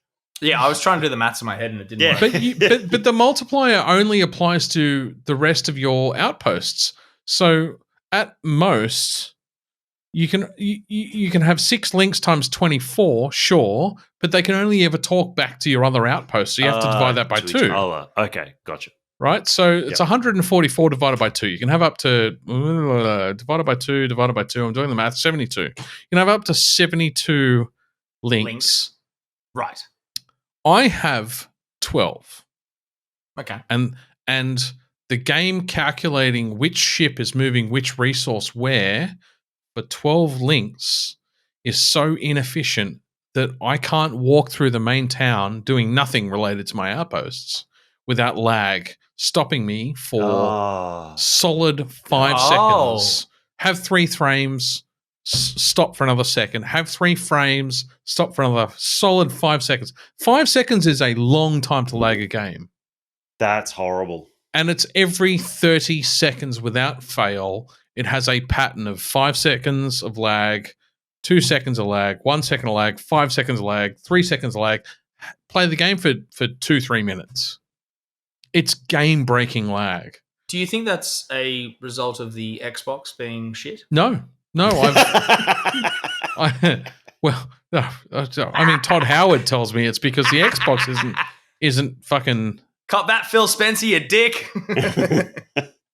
It is actually a mechanic that has broken Xbox Series X and has not broken 40, 80, and 4090 players on PC. So it is a calculation engine issue. Right. So 40, but 40, 80, 40, 90 players are they're graphical cards for those playing at home. I'm sorry, I use that term. They are graphics cards, yeah. They're graphics cards, but they're the modern graphics cards. So they're like $2,000 each or something. $2,600 for a 4080 and $3,000 for a 4090. Yeah, so I'm running a 3070. Yeah. So you'd have the same problem I do. So I've not been like I said, you can have up to 72 cargo links, and I've got 9, and it breaks the game. That's fucked. And those 9 cargo links, I've got this series of factories because I thought the building mechanic is that because they're running constantly in the background, kind of thing? Yeah, it's trying to calculate. Yeah, so like if you're extracting resources out of a planet, you have to there's these random zones on a planet where you can you'll be able to see with your scanner that area has nickel under the ground, and you can in that area you can drop nickel extractors, which are like these big factory machines that pull nickel. Yeah, they're extractors, and those extractors can point to storage boxes, and those storage boxes can then point to the cargo link, and the cargo link takes your nickel to another planet that uses that nickel in a factory machine to develop parts. So I might mix gold with silver to come out with this thing called zero wire. And zero wire, it's funny because I've got this factory set up where a machine and it's a 3D printer. You walk right up to it. The graphics are amazing. You walk right up to this machine, and it's literally 3D printing this thing in real time in front of you. And I've got 20 of these in a row. And they take all the gold that I've extracted from the planet I'm on and all the silver I've extracted from another planet that I shipped in, and it produces this 0 wire. And then 0 wire gets stored in this warehouse and then gets inputted into another machine that gets added to some other resource I'm extracting in this planet. Long story short, I've got like I said, I've got 9 cargo links moving resources around so I can make this shit that I can sell. Yeah. Breaks the fucking game. And then you get into the loading simulator part of the game. So, in a mission that I did recently, the main city, the first main city that you go to is this place called Jemison. It's a planet you go to. And to get from the main starport zone to the military zone is a loading screen. So you get off your ship, you walk through, you get on a monorail. The monorail is a loading screen to get to the next zone. Then you walk into a lift, and as soon as you click on the lift button, it's another loading screen to go up to the floor that you're on. And you do this mission, you talk to this lady, and this lady says, oh, you've been signed in as a citizen, come up to this other place and I'll swear you in. You then load another time to get to the top of this fucking zone that you're on. And you're on top of a building. And while she's talking to you, you've now loaded 4 times since you got off your ship just to get up there. And while you're on the top of the building, you can look down and you're a million miles up, but you can see your ship. I thought, I wonder how broke the game gets if I just jump off the fucking cliff. I've got a jetpack. I can land safely. It's all good. So I jump off and coast along with my jetpack, and I land on my ship seamlessly. So 4 times I have loaded to get from my ship to where I started, and yet I can smoothly fucking land on my ship without loading again. The moral of It's the story is to fly up. I was commenting and I forgot I was on mute. That's crazy. That's but also it's 100% synthetic. That's also that's Skyrim on launch. Like, it was loading screen after loading screen every time you went through a door. Like, that's just a Bethesda game on launch, which is a sad thing. But I understand your frustration. But so if you look at Jemison, if I look at 2 zones, there's 2 shops in each of the 2 zones, and there's 4 zones in Jemison, but there's 2 zones with 2 shops each. The first zone, you walk into the shop and it's open space. You literally just walk smoothly from your spaceship up to this lady standing behind a counter, and you can talk to her and she sells you shit. Yeah. You go to the next zone and you walk to the edge of you walk up to the door of the shop, and it loads you into the shop, and the shop is only 1 room. It's a standing area and a bench area and the lady. There's no difference between the sizes of the 2 stores in Zone 1 versus Zone 2, but arbitrarily, Zone 1 is all open space, and Zone 2, it's 3 loading areas total. It just makes no fucking sense. And then you add that to the auto load, the travel point system. Yep. I can get from one side of the galaxy to the other as long as I've got bases on both planets. I can instantly travel. I don't even have to get in my ship. And then there's one last piece that really tops it off for me, and that is the procedurally generated areas when you land on a planet randomly, and the layout of those procedurally generated bases that you can invade and attack and explore. There's only 5 or 6 of them, and then it just repeats. So I've now gone to the same base with the exact same layout, with the exact same backstory, with the exact same storyline 50 fucking times. Yeah. Because the procedurally generated bases aren't procedurally generated. Like there's a base seed. Layout. Yeah. It's a game that you can see the frustrating. potential in. Yeah. But it has not delivered. And I think this rolls back to the Skyrim thing. It just is it up to the modders to fix these things like open cities? I mean, Bethesda's never released an open cities, but the modders do open cities, and it was just a simple. Well, I think creation Bethesda's type probably thing. sitting on their laurels, being like, "We don't need to release an open city now because the modder's done it, so someone else can patch in and play that." Like, A few people have asked that question. Is that Yeah. like, can these guys get away with half finishing a game and just expecting the modder community to finish it? Yeah. Is that fair? Will they do it? Yeah, they fucking will. Is it fair and reasonable? it's resting on their laurels because the modder community's done that for the last 6-7 games of theirs they released. But at the same point, this is a game with half the campaign length of Fallout 4.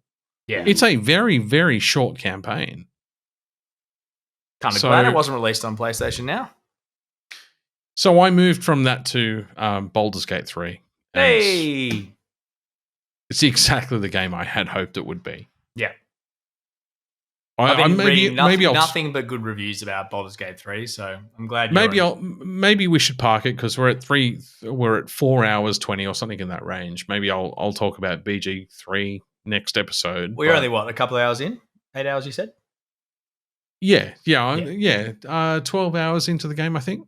But Dan and I have played everything Larian Studios has made, so it's interesting to see the game mechanics that Larian invented from scratch versus implementing D&D 5th edition rules into the game, and they've done such a great job that you can see the flaws in the original D&D 5th edition rule set. Well, I don't really mean that. Scandal. I really mean that. Like there's a core flaw in the game mechanics which they've now expanded around that the BG3 hasn't. Their expansions haven't kind of added all these extra rules. It's a base game implementation, but the base game of 5th edition D&D, the resource handling in the early game is terrible. You have to fucking have a short rest after every fight. You have to have a long rest after every second or third fight. And so when you play the game, you're like, the fuck? Like, I just killed 3 goblins and now I have to sleep? That's not a problem with the game. That's a problem with the actual rule set. So, yeah, we'll talk more about that in the next step, I think. I think that sounds good. What were you going to say, Dan? No. You're about to weigh in, but you can see the hour of...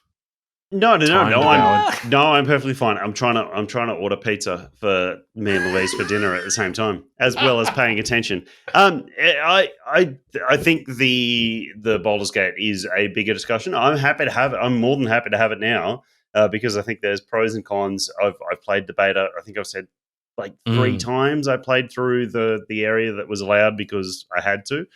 I looked something up on the internet yesterday because I was at loggerheads. I looked something up on the internet and the response was from 2021. Yeah. That's mental. Well, I dislocated my elbow in January 21. So I started playing Baldur's Gate 3 in early access at least May 21. And this is a game that's gone to full release last month. Yeah. In 2023. Yep. 2 years of early access. That's crazy. But, I mean, you can't fault them for doing something like that. I mean, they've done that and then they've released an amazing product. I mean, I feel bad for all the fucking beta testers. Wasn't it a tiny studio, though? Isn't that also It is a absolutely tiny studio. It's their third ever game. Yeah. I think, Peter, it'd be a good idea for you to get a fair chunk into it and then report back. Our investigative reporter into Baldur's Gate 3, Peter. All right. I think that's all I got. That's I'm us. Steam. Still ordering pizza. Still ordering pizza. Old man uses technology. Yeah. Yep. Old man uses technology. Old man yells at cloud. Yep. Yes. Yep. Excellent. Well, thank you everyone for listening in for it's been a little while since we've done a big long episode like this, surely. I don't know. But yeah, hope Dan enjoys his pizza. Yep. Hey, it's painful. Okay. Just did it. It's on the way. Yeah, well done. Yeah. Very good. All right, I'm going to go. Sorry, walk the dog. it is. We've just entered daylight savings, and I was meant to cook dinner after a 4-hour episode, and I just that was never going to happen. Well, if we'd finished an hour ago, it would have happened, or even 30 minutes ago. But we're I'm now surprised.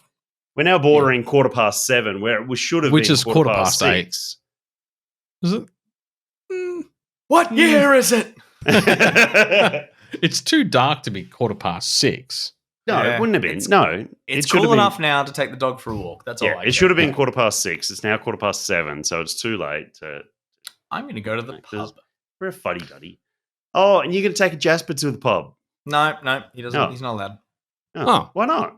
Jasper goes to a pub and he infiltrates a kitchen and he ends up with food. I've I've gotten complaints from kitchens in our local area about Jasper coming in and getting food from local pubs. Right. Okay.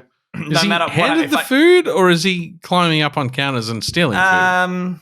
Column A, column B. But it's 'cause if just he's it's also cute- it's also a dog in a food preparation area. Yeah, I get that. that. You Fuck it. It's only a dog. I mean, that's the nanny state Pete was talking about earlier. I mean, people in Australia need to pull their head out of their asses. I mean, there's a lot Chill more the dirtier fuck things out. than a dog in an area. Hell Like, yeah. he has no down. health and safety training. His handling of oil is horrible. He pours it straight down the sink. Yeah, he's So, a like, HACCP nightmare. No, he needs to be pulled up. Don't get me wrong. They're right. Like All right. anyway, on that note, Thank you for listening. goodbye.